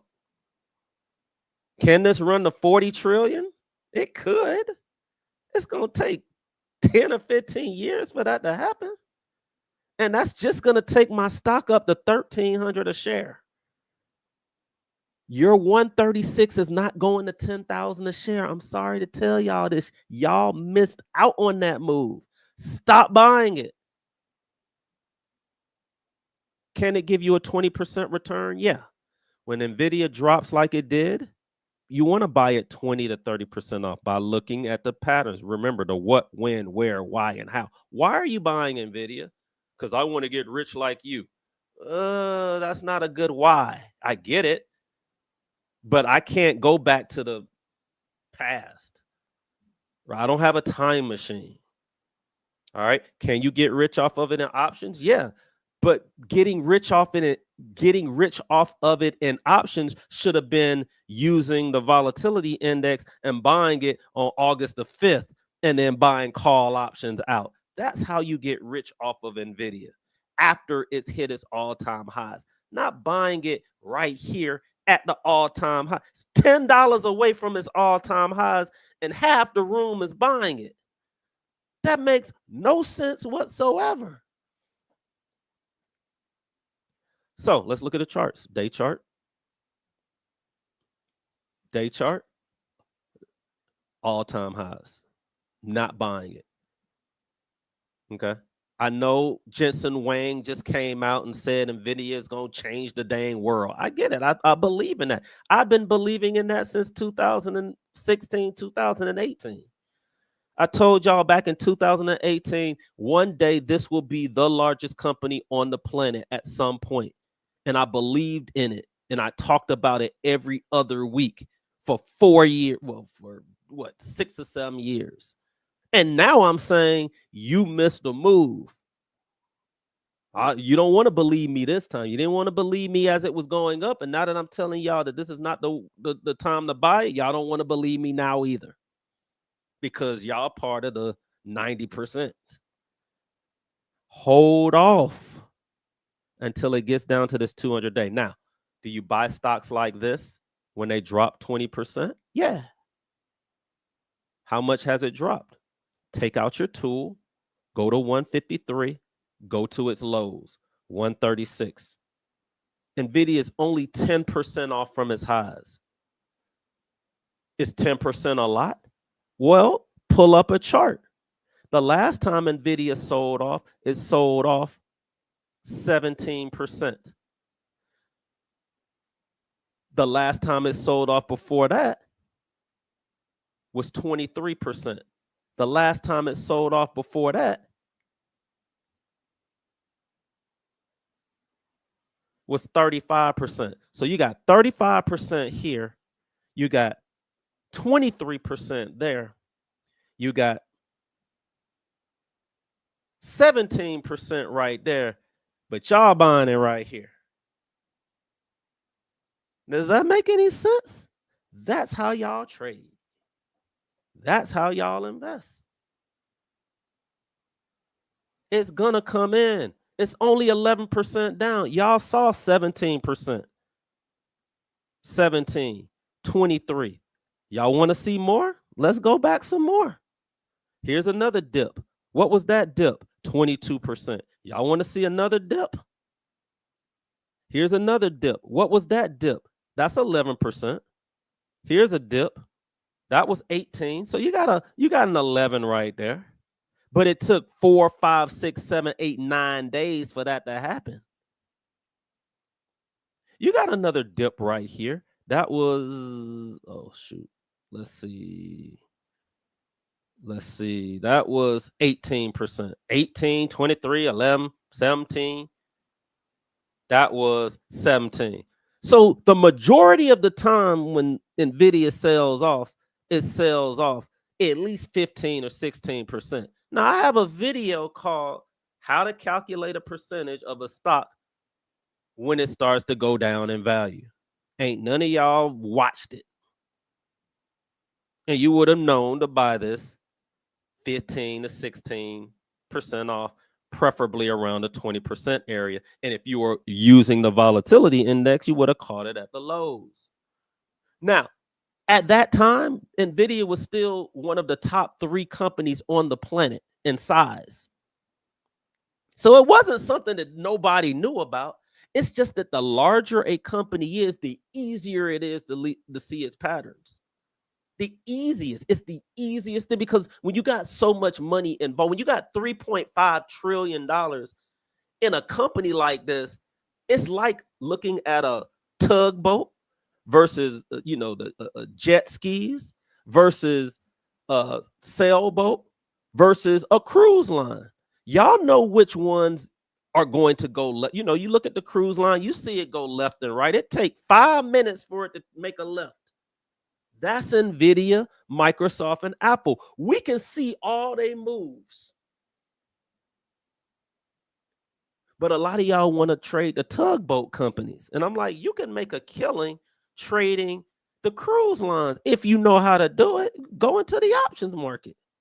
Because look, if you was shorting NVIDIA, like, why buy a penny stock when I could be, shorting? I mean, these are down 98% in one day, but a lot of these puts are up 100, 150% on NVIDIA going down in price if you were betting on it going down. I'm spending a lot of time on NVIDIA because it's the hottest stock on the planet.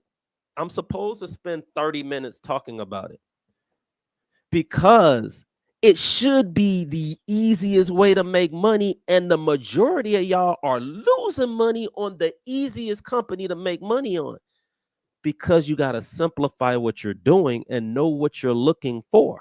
If I want to get in this for 7 to 14 days and I'm using a day chart, don't nothing on my chart say buy. Well, I'll take that back. On the day chart, the 513 cross went off, and then all you got to do is know how to count to 10. 1, 2, 3, 4, 5, 6, 7, 8, 9, 10. It's been 10 days. I'm trying to make this easy for you. If you are buying it on the week chart,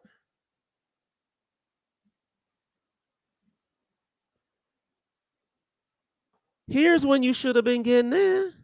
Way down here at 119. How long are you going to be in it? Can you count to 10? 1, 2, 3, 4, 5, 6, 7, 8, 9, 10. Doesn't take a rocket scientist. Investing and trading is easy when you know what to look for. Now, I see why a lot of people got caught up here. There was a 513 cross to the downside right here on December the 23rd. And NVIDIA spiked up. That's what we call a short squeeze. And now it's starting to roll over. Well, first of all, you shouldn't be trading a great super company like NVIDIA where people are buying it at the highs just because they looked at Joel's receipts. I ain't never buying no stock because everybody else is buying it off of FOMO. Never. I'm gonna short terrible companies, or I'll stay away from this until I see longs. That's part of the what would Joel do method. The trend is your friend until it ends. I'm not gonna counter trend a very great company because they're short-lived, and you better be very good at what you do, because even when you got 513 crosses here, the NVIDIA was only down for 1 or 2 weeks. Okay. If I was looking at a month chart, even with a month chart, I know, but Joel, the 200 month is angled up, the week is angled up, the day is angled up. They're all lined up. Shouldn't I be buying it long? Yeah, but you gonna buy it long at the all-time highs? Like, it's at the highest price it's ever been in history. And you know it pulls back 20. Well, you didn't notice, but it pulls back 20% like every 3 months. And you want to buy it now? And then when it's down 15%, y'all ragging, this strategy don't work. And then you sell all of it, and then it reverses after dropping 20%. Then you blame the stock market for being rigged, and then you never come back to it again. Because why? Because you bought it at the all-time highs. I just can't get this, Joel. Every time I buy it goes down. Because look at where you're buying it. All right. I'm done ranting with with NVIDIA. But this is how you guys go through your process when you're looking at particular stocks. All right. I see it's 3:00 now. I told you guys, because it's snow outside, I'm going to just go on and on and on till I answer everybody's question. And I'm going to. All right. So that's my thoughts on NVIDIA. Hopefully I ain't turned. Actually, my numbers went up. I guess my rants do work. All right. Oh, I guess this is a second question. Yeah. The first question was, what are your thoughts on NVIDIA, and what other companies would you buy that's in that particular space? All right. So if you weren't able to catch, and if you're trying to catch a semiconductor company, so if you don't know what a semiconductor company is the heart of all technology. Because NVIDIA literally has a monopoly on everything. NVIDIA is involved in gaming, AI, cryptocurrency with the mining. It's involved with everything except maybe quantum computing. Because it's involved in everything, that's why this is a $3 or $4 trillion company. Companies like AMD are struggling because they have to compete with NVIDIA, because literally everybody has gone out and said, I want the best chip that's out there. I don't want the second or the third or the fourth best. I want the best. I'll just go ahead and put my money into it now. All right. But there are other companies that can compete. AMD used to be in competition with it, like NVIDIA, and it used to always be NVIDIA and AMD, NVIDIA and AMD. And then AMD obviously fell short because they weren't really focusing on AI. And then it let companies like Broadcom come along and take its place. So now Broadcom is the new AMD. It's the new second place. It's the new Kelly Rowland to Beyonce. Beyonce still NVIDIA. Broadcom is now Kelly Rowland. Doesn't mean Kelly Rowland is chopped liver. She's still up there, right? But NVIDIA is still the leader, all right? But a lot of people love buying this particular stock. So let me take some of the charts off. Let me look at a clear chart. But am I buying Broadcom way up here? No, I'm not going to buy Broadcom after this big old spike. I'm going to buy Broadcom just like I buy anything else when it comes down, starts to go back up, and it looks like this as a trader. Or as an investor, I'm going to buy it when it's watch my beta video when it drops 20 or 15 to 20%. So if I go to the highs, which are 251, and I just use this one little thing right here, is telling me 213 is right around the price I should be buying this. Are we at 213 yet? Nah, we still got room to run. Is 15% or 20% drop realistic for a company like Broadcom? You guys got to learn how to do this. Take out this little line here, this drawing tool, and go to the last time it hit a high and dropped. Last time it did that, it dropped 14%. Last time it dropped here, it dropped 11%. Last time it dropped here was about 21%. Last time it dropped here was about 30%. All right. So you got 30, 50, 11, 12, 18. So in my brain, it's like 20 because 20%, I already know the numbers. This company has like a beta of like 1.2 or 3. You get a 20 VIX. 20 times 1.2 is 2.4. That's going to be about 20% off. I can do that in my head over and over again. I'm going to go to the highs. Joel ain't buying this bad boy as an investment until it drops at least 20% if I'm not in it right now. 10% would be $25. $50 would be 20%. That's going to take it down to 200. 200 is going to be right around this area, right around here. If it keeps moving, it'll go down to the 160 area. So is 160 or the 200-day moving average realistic for this drop? That'll be about 34%. That's not realistic, but it is realistic. It's realistic. If we get a major drop in the market, this will be the lows for Broadcom because it's still a bullish company. How do I know this is a bullish company? Because the 200-day is angled up. The 200 week is angled up. The 200 month is angled up. Well, the stock is going up. So it's just a very, very, very bullish stock. This stock can literally come down to the 180 area and still be bullish. All right. So, you might want to buy options or whatever on this stock, but am I buying them way up here? No, I'm not going to buy them way up there. Okay. All right. Anthony said, do you think it will come back to the 50% discount? And that was I don't know if you was talking about, you got to tell me later on what company you were talking about, because I am going down the list. I know y'all assume that I'm going to answer these questions in real time. And because I'm a talkaholic, I don't. All right. So Shamika says, yeah, I hear some buzz about Nikola. I was looking at Snap due to the TikTok ban. All right. Which we talked about earlier. I know we're going back to the conversation that we had earlier, but again, I'm a talkaholic. So sometimes we get things in. So what about SoFi? We looked at SoFi earlier. Remember, it was the fintech bank. All right. Looks like it has some move to the upside, but short term, it looks like it has some downside movement, even though we're about 10 or 15 candles into the downside. So be careful when you're looking at SoFi. Hold on.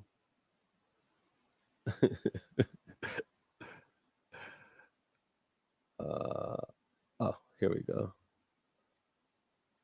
Andre said, I'm actually bought a leap option for Snap. All right. Going back to Snap, leap option. Leaps guys are like, leaps are usually longer term options. So like 12-month trades, 12-month, 2 years. You guys know you can buy options 2 years, 3 years out. Yep. TikTok might be banned and shut down. Shamika says, I'm in the 13 and 15 strike right now. So they're telling you guys exactly how they're trading. And that's what I like, right? And they're talking about Snap. So going back to Snap, which I talked about an hour and a half ago. Dang, I be talking. All right. It looks like she has $13 and $15 strikes. The reason why she has those strikes are because those are the strikes that everybody's buying. You see this 17,000 contracts being bought at the $15 strike? That's unusual. Okay. Even if you go all the way out to the 24th, the strike, well, actually, the 12 and a half strike is what's bought the most, even going out to 24th. If I was going out to 31st, still looks like I really do want to see more contracts being bought, but I do see a lot of open interest at the 13 and a half and $15 strike of Snap. All right, new stock. SoundHound and Robinhood for long term. All right, so I got a lot of you guys in SoundHound. Here's another one. Joel puts out his receipts. He bought SoundHound. He made everybody money in SoundHound. All right, I get that. Why are y'all buying SoundHound today? The move is over. Why are y'all buying SoundHound? I don't understand. As a trader, you trade off of a catalyst. A catalyst is it's a moment where the stock just accelerates in price. Stocks do not move up forever. Remember, they're going to trend for 10 candles depending on what chart you're looking at. So can SoundHound move for 10 weeks? Yeah. 10 months? Yeah. But the longer you go out, the I should know SoundHound's ticker symbol. What is it? Oh, sound. Yep. All right. So SoundHound kicked a lot of y'all's butts because y'all don't know how to trade. All right. I'm just keeping it real. Most of y'all don't. That's why y'all come to me. That's why you watch these videos. Y'all don't know how to trade. Trading, there should be a catalyst. Trading, you should be trading to something. Okay. So if we were trading SoundHound, what are the best times to buy it? I gave you guys the 513 crossover strategy so that you kind of know when to get in and out of these things as trades. 10-day trades, you should be looking at a day chart. When SoundHound gave y'all this move right here, this monstrous move that I got y'all in from November, SoundHound started to go up in value way back here. So let's just analyze the chart. All right. 200 days angled up. If you just literally just went off the 513 crossover strategy, this is all the way back in April. You could have caught this move in sound. 10 candles, 4, 8, 9, 10 days down. Then it goes red. When do you get in again, Joel? The next time it goes green. How long do you stay in it, Joel? For 10 days. Why are y'all getting in after 10 days? Here's the next one. Here's the next one. 10 days. All y'all see is 10 candle moves. It's like I literally created this 4, 5, 6. I know it seems like a magic show. And you're like, Joe, I don't understand how it's like 9 or 10 every time. You must know in advance which ones are 10 and you write a list over here so you just look smart. No. These are the patterns of the market. You're learning price action. For the first time ever in 20 years. Been trading for 20 years, you learning about price action today. It's like magic, right? 8, 9, 10 candles. Look at this move. This is November of this year. This was about 4 candles dropped. Then it started to move up again. So I can see this one being kind of a loss. And then here's the move right here. This was pretty much the Christmas rally. The Christmas rally this year rallied into Christmas and then it was over after Christmas. You got a 4, 5, 6, 7, 8, 9, 10, 11, 12, 13, 14, 15, 16, 17, 18, 19, 20, 21. You got about a 23-day run on something that supposed to average 10 candle moves. So you got double the normal move. I created a video around that time. You remember my Christmas video? Everybody watched my Christmas video. So a lot of you guys made a whole bunch of money on on sound right around here because you watched my video on this day. You bought sound because you didn't want to learn how to do charts. Joel's buying it. Joel's in it. I'm going to buy it. It's a party in the room. It's a party in the room. Then all of a sudden the room got quiet. Now, Joel sold his somewhere around here. The Ultimate members got that alert when I sold all of my SoundHound. Then all of a sudden, nobody's talking about SoundHound no more. What's wrong with SoundHound, Joel? I'm losing money, Joel. It's your fault. How is it my fault? Are you pulling up your charts? 20-day run, 513 cross. How long y'all think this gonna go down? About what, 10 days? Why are y'all buying SoundHound now? Now, if you're buying it as an investment, you're gonna look at a different chart. Well, even the week chart, how many candles, how many weeks are we in on this SoundHound move? 513 cross went off down here. These are weeks. This is 1 week, 2 weeks, 3 weeks, 4 weeks, 5 weeks, 6 weeks, 7 weeks, 8 weeks, 9 weeks, 10 weeks. Good Lord, Joel. Right after the 10th week, it started to turn around. It's like magic. Joel, I went from a day chart, it was 10, to a week chart, which was 10, to a 5-minute chart, which was 10, to a 1-minute chart that was 10. You know why? Because 10 is the average. You just learning that today. My 10 candle trend strategy. It's in the 9 to 5 videos. Watch it. Why y'all buying it today? If you're buying it as an investment because it was $24 a share, and you watched the beta video and you said, all right, Joel said when you're dealing with a stock with a high beta like this and the VIX is at this level and I multiply it times this, then it should put me right around 24 times the VIX is 20, at least 30 to 40% off. I should be buying it right around the $14 area. Well, what price are we at today? 14. 20 VIX times 2 beta, 40%. You shouldn't have been surprised when this dropped 40%. That's actually where you're supposed to be buying it as an investment.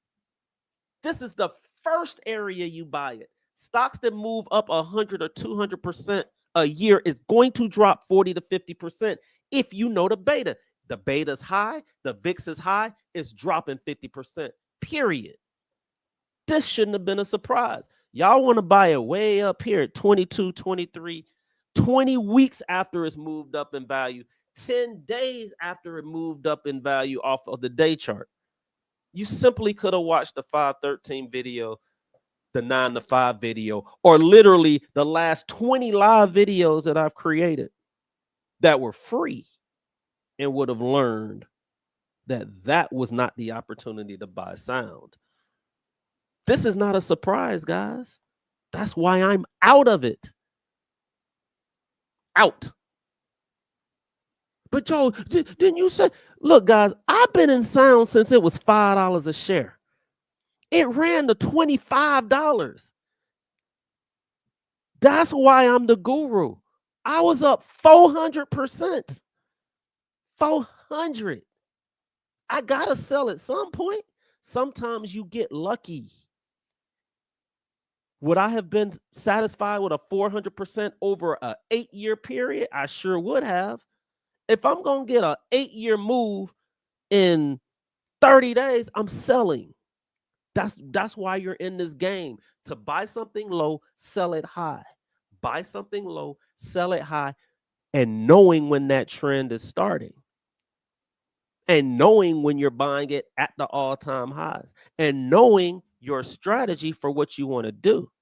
When that catalyst came out and everybody knew about it, and everybody was talking about it, and it was all over TV, I knew to sell. I talk about stocks all the time. Y'all are never interested in it until you see it on TV. Then you see it on TV, then you want to buy it, and then I'm selling it. You guys, the Insider Trading Room was created so that you can rub elbows with everybody that are talking about these stocks beforehand. You now need to blend the charts with the fundamentals to know when to get into these particular asset classes. It's up to you to do the homework. You sitting at home right now watching this video for 3 hours. You can watch an educational video for 3 hours. You can set up your charts for an hour. You can set up your alerts for 30 minutes on your phone. You literally can have everything you need to become that person you want to be with about 5 or 10 hours. You guys have it. I don't want to hear the excuses anymore. I got this going on and that going on. You sitting at home right now doing nothing. Everybody got sent home today. You sitting at home, and you're going to be sitting at home for the next 2 days. Create something. Find some time to set up your charts. All right. All right. Cool. Corey, sorry about that. Robinhood. Let's look at Robinhood. Now, Robinhood, guys, a lot of you guys are using Robinhood to trade. I think it's Hood. All right. First of all, Robinhood looks good. This is the month. This is the week chart. But guys, we're 4, 5, 6, 7. We 15 weeks in on this move. 15 weeks. It's probably about to take. It's probably about to chill for a minute. Doesn't mean that you can't buy it right here. If you're buying it because you think it can go to 80 one day, buy it. Right? Just because Joel's ranting about it and trying to get it for the best price doesn't mean that you can't buy it for your kids. The question you need to ask yourself, remember the what, when, where, why, and how. Why are you buying Robinhood? Joel, I'm buying Robinhood because I believe it can go to $80 one day. Great. How long do you plan on holding it? How long do you think it can get there? Well, if it took, how long? It took from 2021 to 2022 for it to drop $40, maybe it'll take a year for it to get there. All right, can you stomach this stock dropping 20%? If the answer is no, then you wait for it to drop 20% and then you buy it.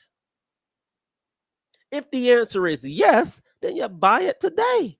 Because if it drops 20%, you're going to buy more. Different strategy, different way that you look at the market when you look at it in that sense. Just because I'm ranting about all of these companies and everything being at the highs, I don't want to scare you guys from buying anything. Because I came in the room and said, all right, guys, the VIX, you remember the post I put out today? The VIX is at 20. You guys should be, and I specifically said investors, not traders. Investors, you should be picking, not putting all your eggs in one basket. You guys should be picking at some of your favorite stocks today, because chances are on Monday, they're probably going to pop in price. So the VIX popped above 20. That's kind of rare. You see 20 like maybe 6 to 7 times, maybe 6 times a year. Every about 30 to 60 days, you see a VIX of about 20. The VIX popped above 20. That's when you pick at stuff. All right. That's when you go in there and you say, all right, what stocks are down some, right? So even if we were looking at Robinhood, and I was thinking about buying Robinhood, and I see that it's at 39.84. I literally go to the swing high. I don't have to go to its all-time highs. I want to go within the last year. What was the highs? The highs were right around $44. We're sitting at $4 right now. Robinhood is really only about 10% off. I don't really like to buy stocks at 10% off. See, you should have been buying it right here when it dropped 23%. So buying it here, probably not, especially when I see a 513 cross to the upside. This is when you should have bought it 20% off using my calculations for a company that has a beta that's higher than 1.0 with a volatility index that has increased in value.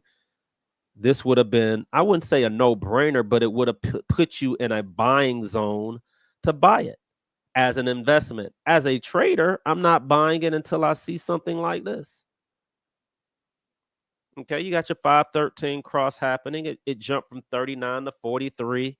It's been about 5 days. This is starting to go red. If this stays red today, short term, I might not be feeling Robinhood to the upside. Okay.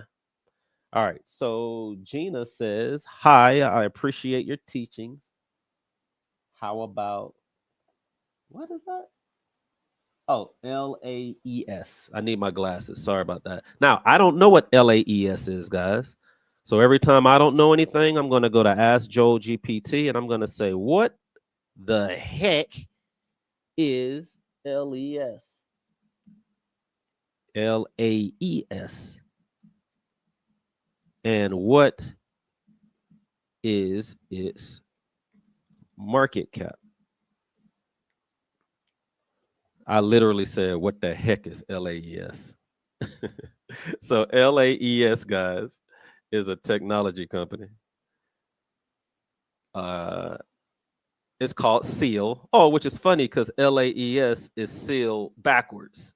All right, so so LAES is a technology company specializing in secure microcontrollers and post-quantum cryptography solutions. Their products are designed to enhance security in various applications, including the Internet of Things, which we call IoT, and digital identity services. So just recently, companies like this that are involved in quantum have been going up in price, and they dropped pretty big in price the last couple of days. But this particular company is up 12% today.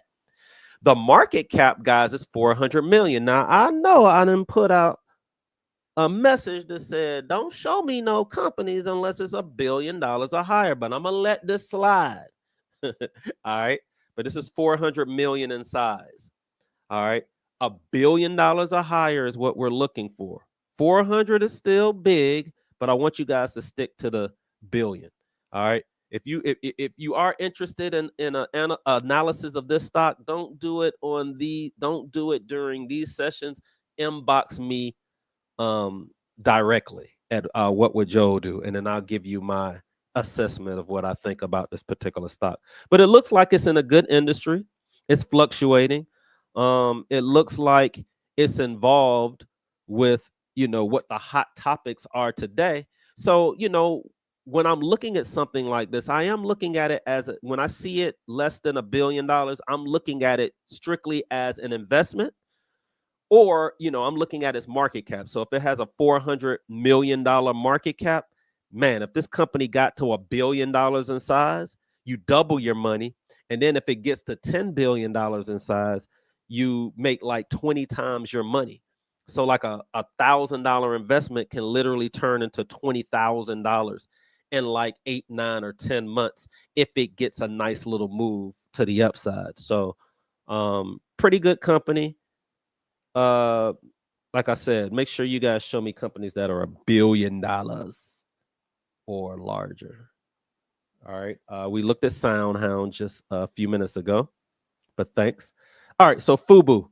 Fubu was big in Fubu was big in the news this week because Fubu, no, is this it? Fubo is joining forces with Disney. So let's ask Joe GPT, why is Fubo up for the week?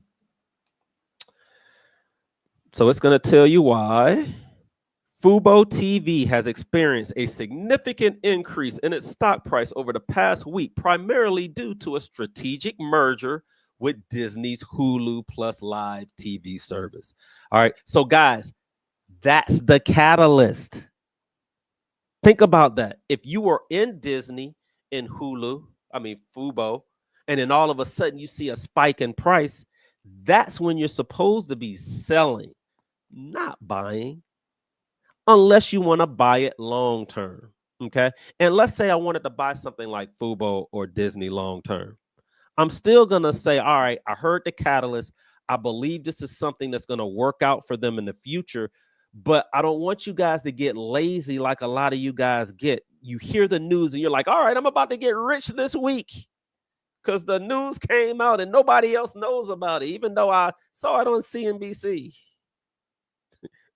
The news came out. Now, if you were going down the rabbit hole and people were talking about it and it hadn't hit the news yet and nobody knew about it, which actually would have been insider trading, which is actually illegal, then I understand. But the news came out, it was global. This ChatGPT knows about this, right? Then I'm not gonna buy it then, right? And I don't know what the charts did, but let's look at the charts, right? So, and this is what a lot of you guys do. So many people came to me, Joel, I'm buying Fubo this week. Why? The news already came out. I'm buying it because the news came out, they're merging, and I want to make a whole bunch of money like everybody else. That's not how the stock market works. Now, if it does get a nice push behind it, we'll be fine. And if you said, Joel, there was a 513 cross and we're in on day 3 or 4 of the news, then I'm like, oh, you might be on to something, because maybe we get 10 candle trends to the upside. Or maybe on the week chart, this is the beginning of a 10-week trend. This is mad early. So, Joel, you're wrong, because this could be early. Yeah, but look at how much it moved. See, I get what you're saying, because I know y'all gonna throw that at me. 513 cross went over, but it moved from $1.50 to $6. What you think it's about to move from $6 to $12 and then $12 to $24? Well, how big is it? If it was $1 billion in size, maybe that can happen. But what is this market cap? Did we ask it? What is the market cap of Fubo?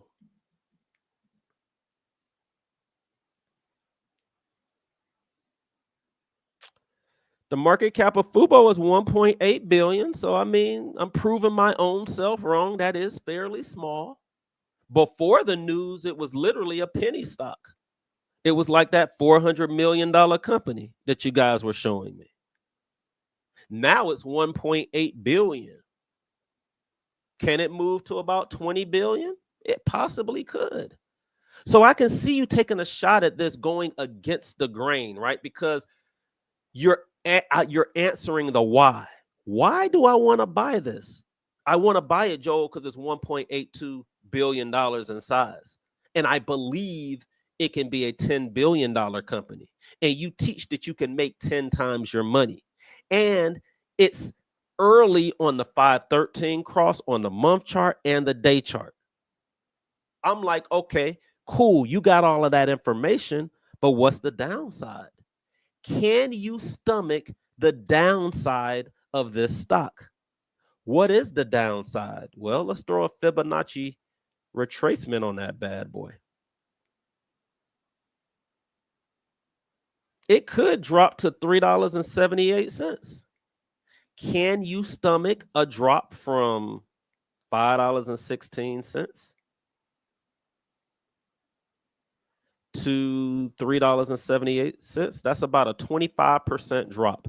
Can you stomach this stock dropping over $1, which is about a 25% drop? If the answer is yes, then you buy it. Can you buy it here?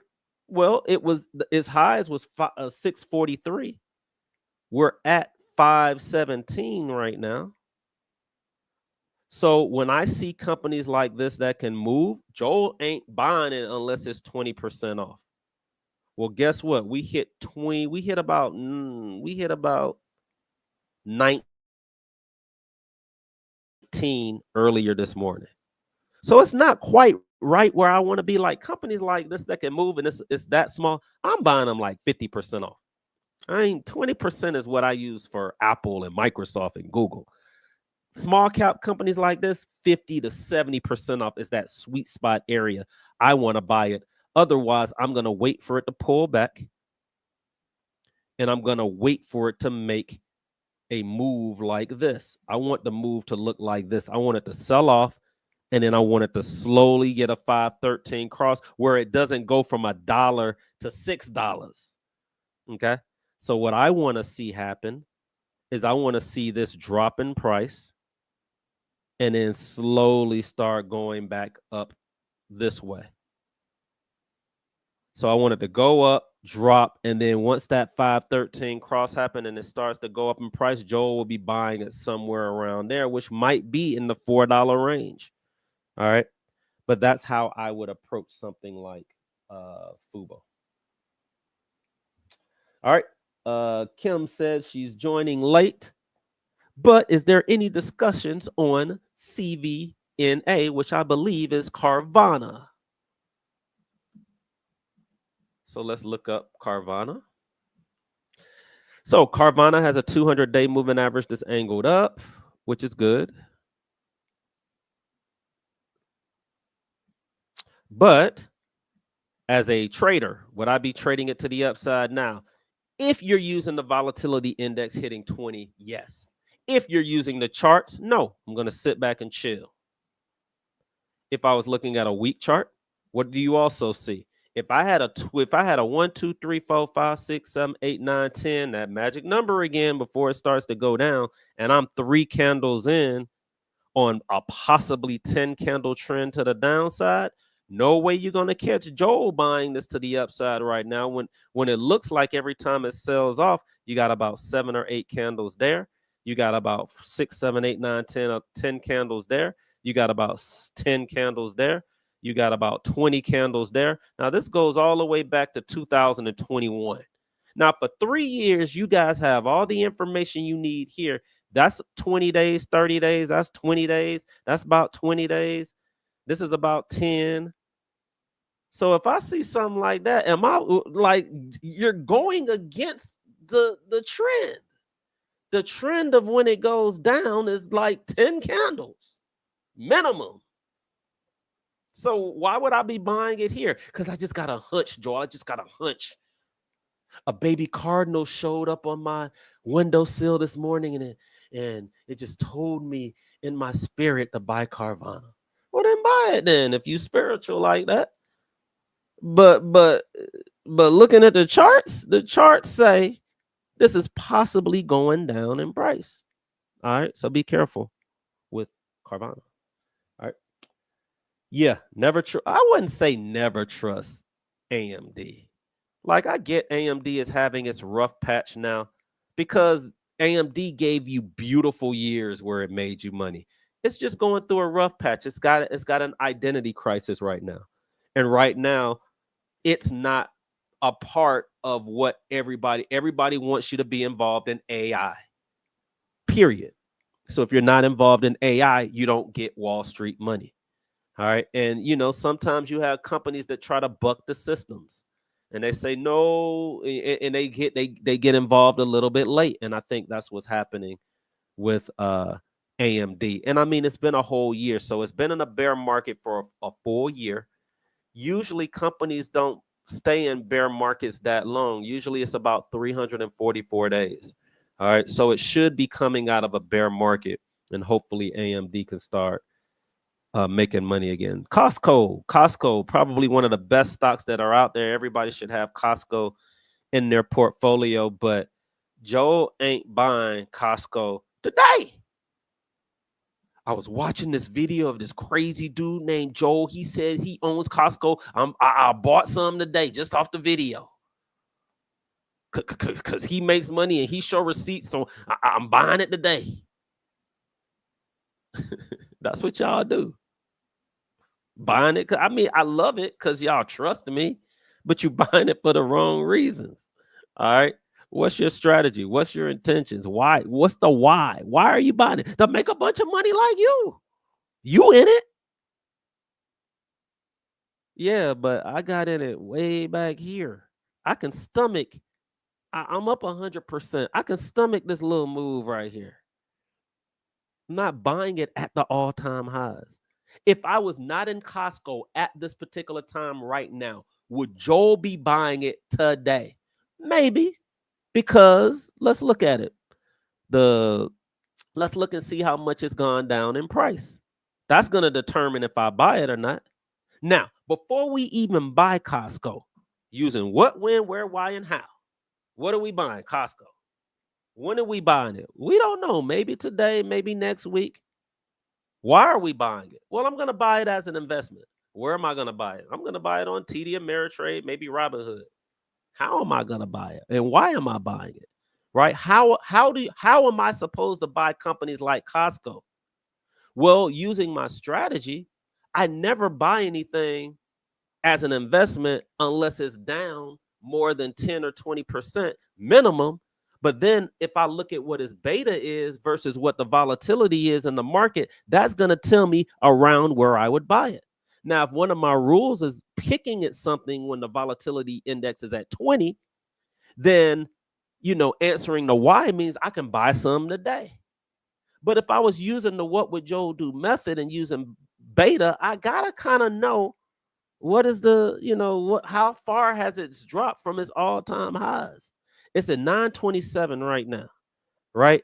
So Costco is only down 7%. It's down a measly 7%, 7%. Now, every stock that's out there that I buy drops at least 10. Like every solitary stock on the planet drops like 10%. The S&P 500 even averages 10% moves to the upside and downside. So I could pick at it today, but if I pick at it today, I have to assume that it might go lower. But instead of me trying to do calculations and go off my gut, why don't I just go backwards and say, when Costco sells off, how much does it sell off? Well, that's a 6% move before it moved to the upside. Here's a 11% move. That's around that 10% that I like.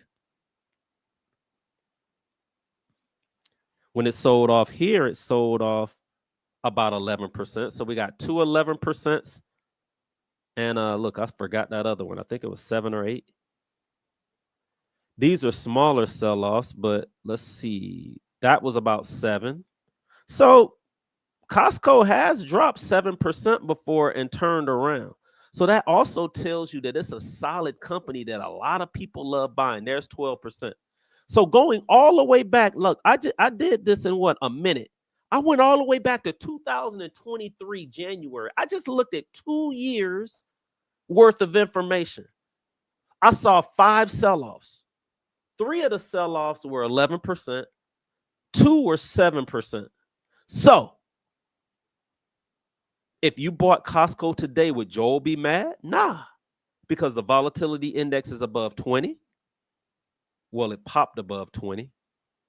This move here was 10%. This move today to 936 is only about 7.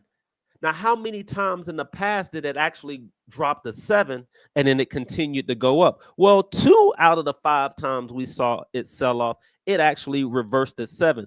But I'm not going to use this value because it did drop to 10. All right. It's just at 7 right now. So if you were to buy Costco today, would Joel be angry? Nah, which is probably why Costco is up 1% today while the stock market is down right now. Okay. It's a solid move for a company that you believe in the future. Would I buy this as a swing trade? Well, I'm not going to use a week chart if I'm looking at this as a swing trade. I'm going to use maybe a day chart. And the answer would be, is there a 513 cross here? No, but I see one looking like it wants to form. Would I beat you over the head if you bought some calls today? Nah, because the volatility index popped above 20. So sometimes you can jump the gun if the volatility index hits a high enough number where the market may be able to turn around. All right, so that's kind of my assessment with something like a Costco. All right. FTNT for a long-term investment. I think that's Fortinet. Fortinet is a cybersecurity company. I think that's Fortinet. I might be wrong. All right. Yeah, that's Fortinet. So Fortinet is a cybersecurity company involved in AI. if you don't have a cybersecurity company in your portfolio, you need to buy something. Buy a CrowdStrike, buy a Palo Alto, buy a Fortinet. All right. Fortinet's going to be smaller. I think it's like as far as market cap wise, it's just smaller. So the quickest way to find market caps is to do it on your own. So I got a little search tab. So if I was to add Fortinet down here, FTNT, I can look at my market cap and see that it's a $72 billion company. That's pretty big, you know, with CrowdStrike. And, you know, if you wanted to kind of get an idea of how big uh these cybersecurity companies can get, then you want to kind of look at the largest ones that are out there. So you want to look at the Palo Altos, you want to look at the CrowdStrikes. You know, with this company being 72 billion in size, Palo Alto is, I'm sorry, Palo Alto is, oh, maybe that's not the, I thought that was the ticker symbol. Maybe it's not. Huh. What's the ticker symbol to Palo Alto?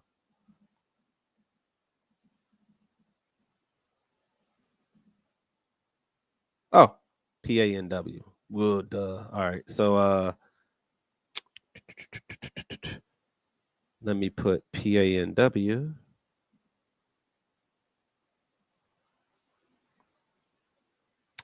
And Palo Alto is 100 billion in size. So that kind of tells you that Fortinet is right there. This is 70 billion in size. Palo Alto is 113 billion. So, you know, this company possibly has some room to grow. But look at the beta. The beta is 1.0. Palo Alto's beta is 1.3. So it looks like Palo Alto would be the one that I want that can kind of move up in price.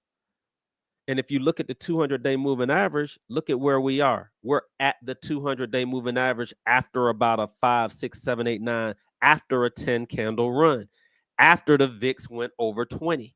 So anybody that was picking up Palo Alto today, let's see if it's down 10 to 20%. Remember that calculation I created for you guys? Look at there, 19%, almost like clockwork, right? So it's right around that area where a lot of investors want to pick this up. But we were not looking at Palo Alto. We were looking at Fortinet. So let's look at Fortinet's chart. Fortinet's chart is opposite. Fortinet's chart is 3 days away from being at its all-time highs. Is Joel going to buy this as an investment at 94 after it hit 101? No. Even though I see a 513 cross happening here to the downside. No way in hell you're going to catch Joel buying this right now. Because when Fortinet sells off, just by going back and looking at my charts, I can go here. I see that it sold off 7% there. It sold off about 11% there.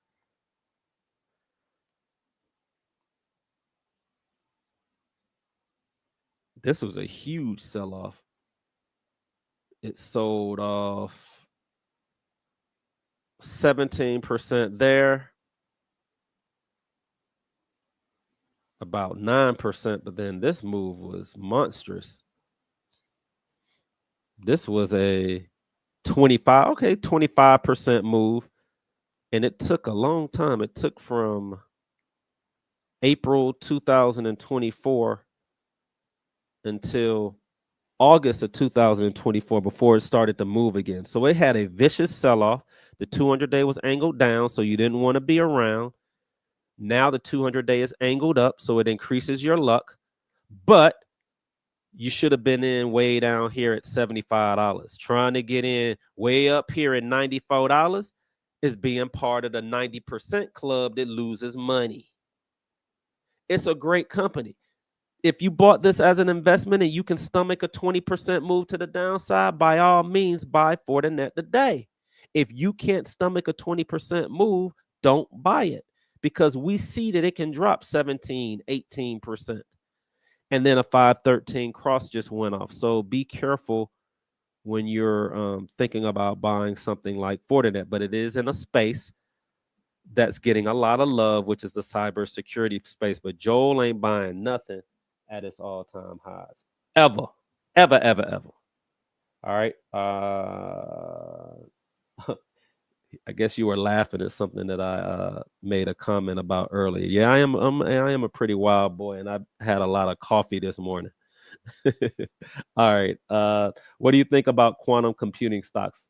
All right. So we talked about this in our last session, and during that last session, I also, and my last session was Christmas session. So in the trading world, that's a long time, right? Especially if you're looking for 10-day trends. It's been more than 10 days since I created a video. I can change my whole focus when it comes to trading. When I'm looking for 10-day trends, I can be all about electric car companies one day and then hate them 10 days later. Well, that's what happened with quantum computing stocks. Right before Christmas, everybody was loving quantum computing stocks. They had just made a good move for the year, and then they had 513 crosses where they started to move to the upside. I caught a lot of those last bit of moves to the upside. I think I was buying something like, I think I was buying quantum.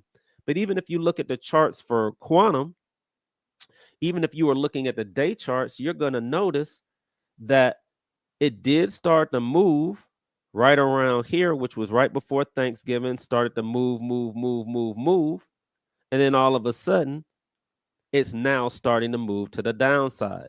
So, how do I feel about it? Well, they were popular until Jensen Huang, the CEO of NVIDIA, came out 2 days ago and said these stocks are 20 years ahead of their time. So they're not even going to get business until after this AI stuff. We're talking about AI right now. Quantum computing is on top. It's a layer on top of AI. You have to put the AI infrastructure in place to allow quantum mechanics to work. Now, I'm not a nerd or understand it, but this is just what I'm hearing from the outside world. So it caused all the quantum computing stocks like RGTI, Quantum,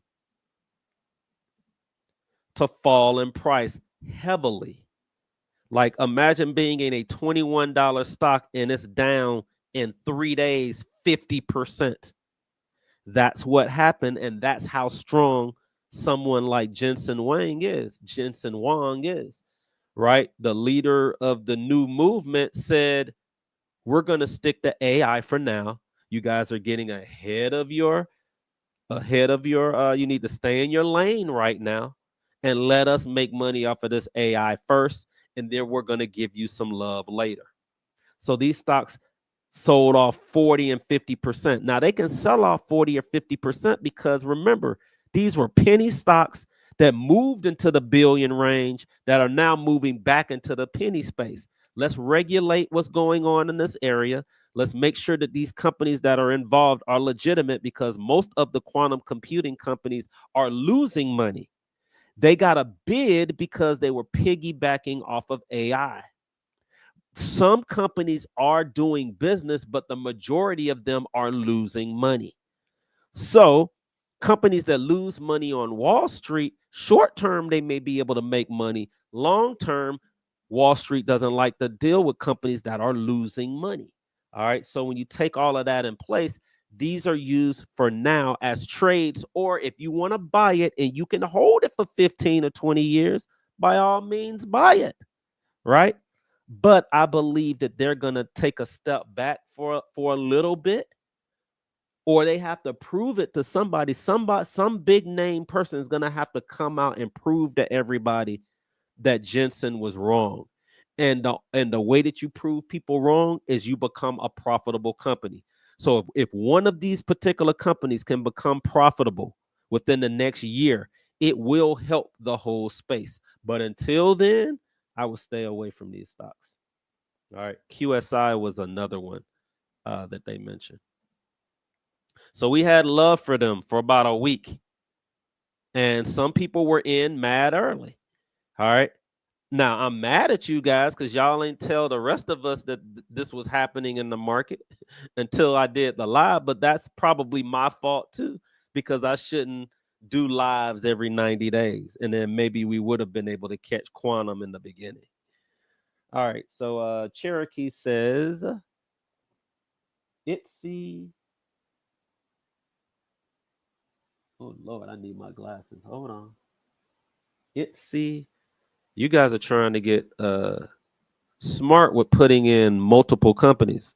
All right, one company. All right, so ITSE, intracellular therapeutics. I don't know what they're involved in. We can go to Chat GPT and find out. But this was the catalyst. Once the catalyst happens, I kind of tend to want to stay away. You missed it. That's the all-time high, and nobody caught this move. You get another second or third day, maybe it can move, but you want to see what it's involved in. So I go to Chat GPT. I say, what is ITCI and why is it popping today?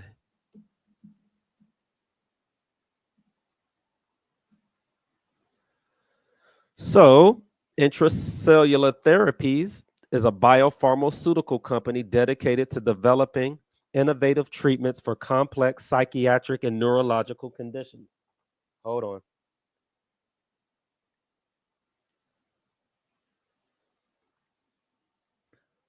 Their flagship product, give me a second.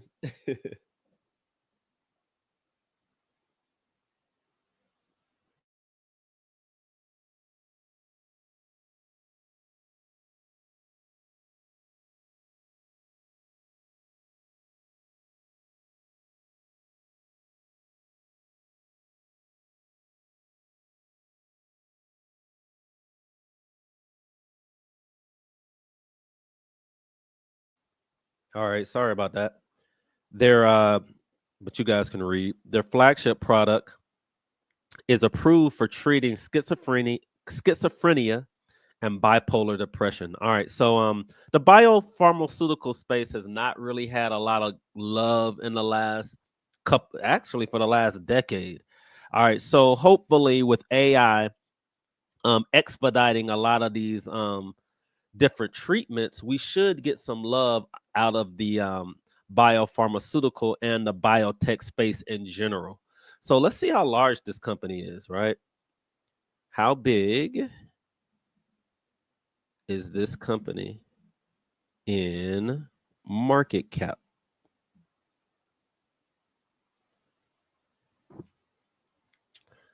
So it's $8 billion in size. So it's decent. It's a decent sized company, but I would keep my eye on it. Right, it's up 15% today. You missed the move. If you wanted to day trade it, that's totally different. Get in and out, be out of it within the next 5 minutes, and then kind of see what's going on with the company. But this is how I would analyze it. I'm not going to buy it after I see the first spike. I'm going to look and see where it is. I see it's already at its all-time highs. I'm going to wait for it to come in a little bit, probably 10, 15, or 20% before I pull the trigger. All right. Because you gave me three, we'll look at all of them, but I'm gonna quickly go through them. So HSAI.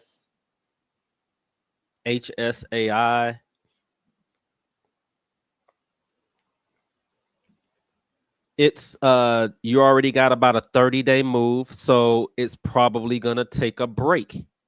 Okay.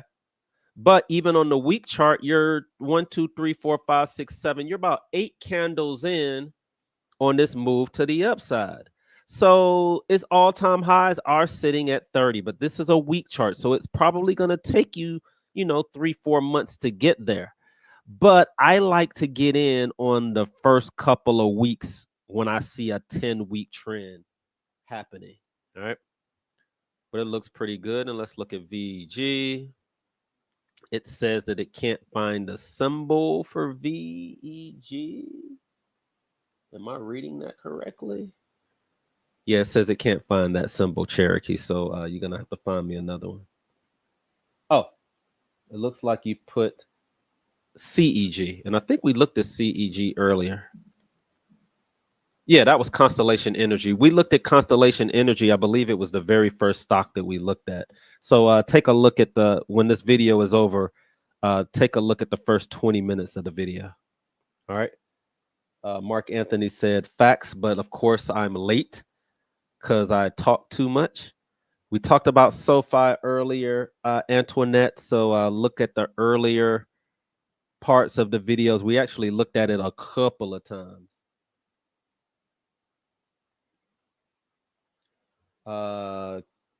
Kim said, with respect to NVIDIA, I bought in 2020 based on your recommendations, and I'm up over 1,000%. Do you continue to hold as it goes down? Well, here's the rule of thumb, right? She's up huge, so congratulations, right? Anytime you're up that big and it becomes such a sizable position, remember, it's now almost a $4 trillion company. Now, with the beta that it has, you have to be able to stomach 20% moves to the downside, and it'll probably run maybe 20 to 30% to the upside. So the upside and the downside are about the same, but the 1,000% return that you were able to get, over the last 15 years is probably not going to happen again. You might be able to get 1,000% return, but it might take another 20 years for that to happen. All right. Anything can happen in life, right? But realistically, once these companies balloon to that size, they're now just going to manage, this big movement, because in order for it to go from 3 trillion to even double, you're talking about $3 more trillion has to be invested in NVIDIA just to double your money. It can happen, but it's probably only going to average about 20 to 30% from here. All right. So, when it's that big, maybe cut your position in half if you really, really love it, and then maybe reinvest those funds into another company that might be similar to it. Maybe an AMD, maybe a Micron, maybe Broadcom, and see if you can get a little bit more beta. I would look at the betas and look at something that was bullish, and then maybe if you want to stay in the same space, and then that's how I would play it. Like anytime I have big moves in industries like a Amazon or something, then I'm going to take those funds and try to roll it into like the next Amazon. That's becoming very bullish, or another company that I believe can grow 5 or 10 times its value. But again, congratulations. Johnny said,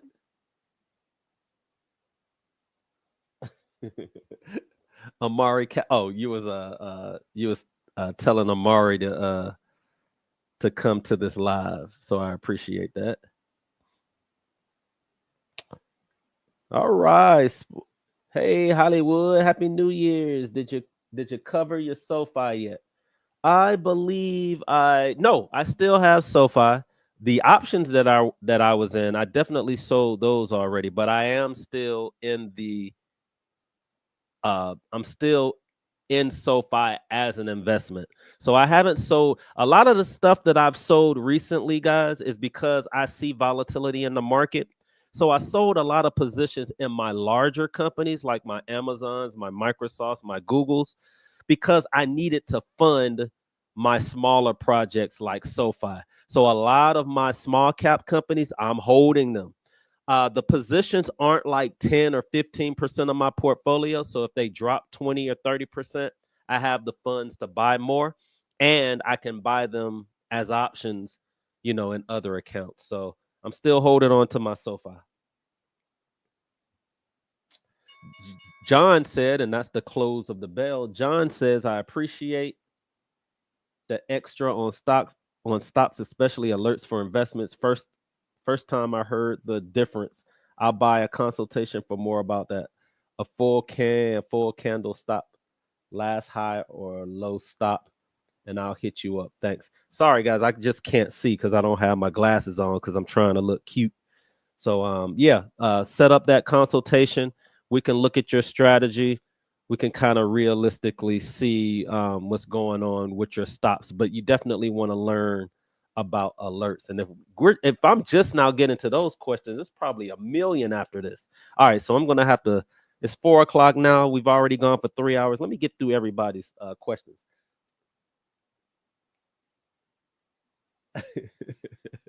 Hilarious, hilarious. All right. Corey says my SoundHound averages 5.41, bought on the same day. The video announced a large investment in them, already cashed out 5 contracts. Congratulations, Corey. That's how you trade. Buy SoundHound when it's $5. Listen for the catalyst. Then you get out that mug. All right. Valencia said, oh, dang. Hold on. Valencia's at work. What's up, Valencia? And congratulations with your son. Jerome says, has Uber been discussed as a long-term investment? No. All right, so guys, Uber is involved with driverless vehicles. Now, mind you, I've been even showing you guys videos in the room in my Tesla on how comfortable you should be feeling about driverless vehicles.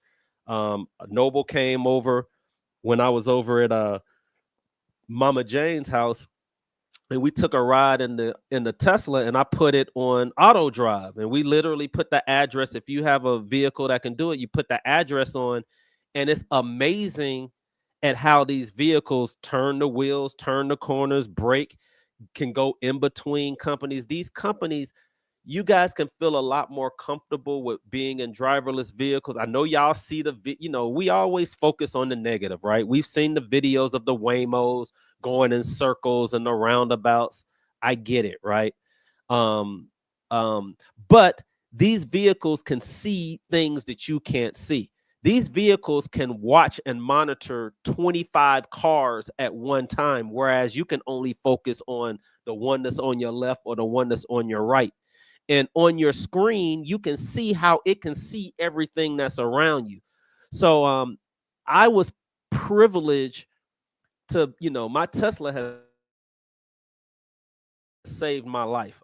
Me and my son were in driverless. I didn't even have the driverless on. It's just because once the technology is in the car can see things that you can't see, right? And a lot of you guys' cars already have them in it. But I remember we were coming from Chick-fil-A one day, and I had my son in the car, and we're driving in the parking lot near Chamblee. If you've ever been to Chamblee and you know where that Chick-fil-A is. And we were literally coming around the corner, and I reached down to just for a split second, just to grab I think I had a lemonade. So I reached down to grab my drink. And in the amount of time that I reached down to grab my drink, this girl comes flying down the hill in between the cars on this bike. She didn't see me. I didn't see her. And she was traveling probably about 25 miles an hour in between the cars. And right before she got in, right before I was about to hit her, and she was gonna die, because as fast as she was going, and if she had hit my car, she was gonna flip into the other cars. But my Tesla noticed it before me and hit the brakes, right? Because it can see things that are happening and at what speed before I can see it. So, this technology is already in these vehicles, and they're getting better and better and better. And I've been in a Waymo out in Phoenix, and that was an experience riding in those Jaguars. And I believe Waymo is going to other cities. But to cut up, to make a long story short, the reason why I'm even talking about this is because Jerome was talking about Uber. Now, Uber's stock price has been going down because Wall Street believes that if Tesla and Waymo wins, Uber loses. And what people don't realize is that if driverless vehicles do come into play, the first place you're probably going to be able to catch them is going to be on Uber, because Uber is probably going to have it set up where you can pick a driver for your vehicle, or you can pick a driverless vehicle. You can already pick, I don't even know if you guys know this, you can pick if you want an electric vehicle versus a gas vehicle. I mean, you can already, pick if you want a luxury car versus or Uber X versus regular, and you can pick electric versus gas, but you're probably going to also be able to pick driverless over regular vehicle. And the driverless portion of it is going to be significantly less than having a driver. So I imagine that when that technology comes, people are going to start saying, why take a $70 trip when I can take a $15 or a $20 trip for half or maybe even a third of the cost, and I ain't got to leave no tip, right? You're going to start seeing people say, you know what, I might not trust it, but we going to see today. And Uber is going to be a beneficiary of that happening. So I've been buying a lot of Uber. If you wanted to buy Uber today, remember, using my calculations, it was an $85 stock, $87 stock. And now that stock is sitting at what, $66? You're talking about a stock that's 26% down. As an investment, this is when you buy companies like Uber.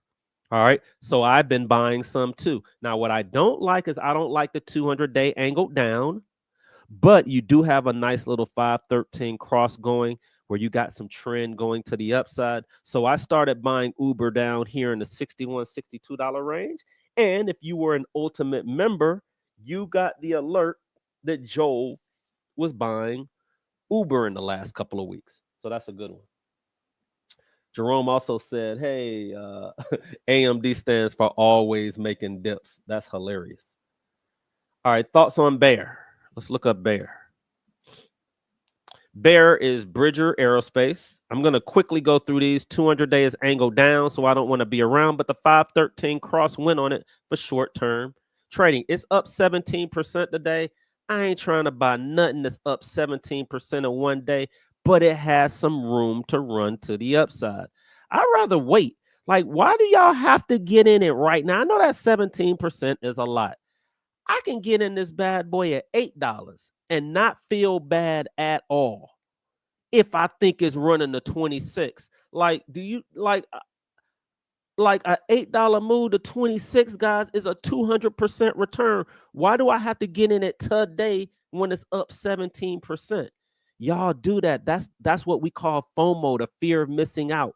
Wait until you see the setup that fits the strategy that you're using. All right. If your strategy says get in things like this when they're up like that, then go ahead and do it. But using the what would Joe do method, you want to chill for a minute. All right. Johnny. Oh. True that. Amari and Johnny.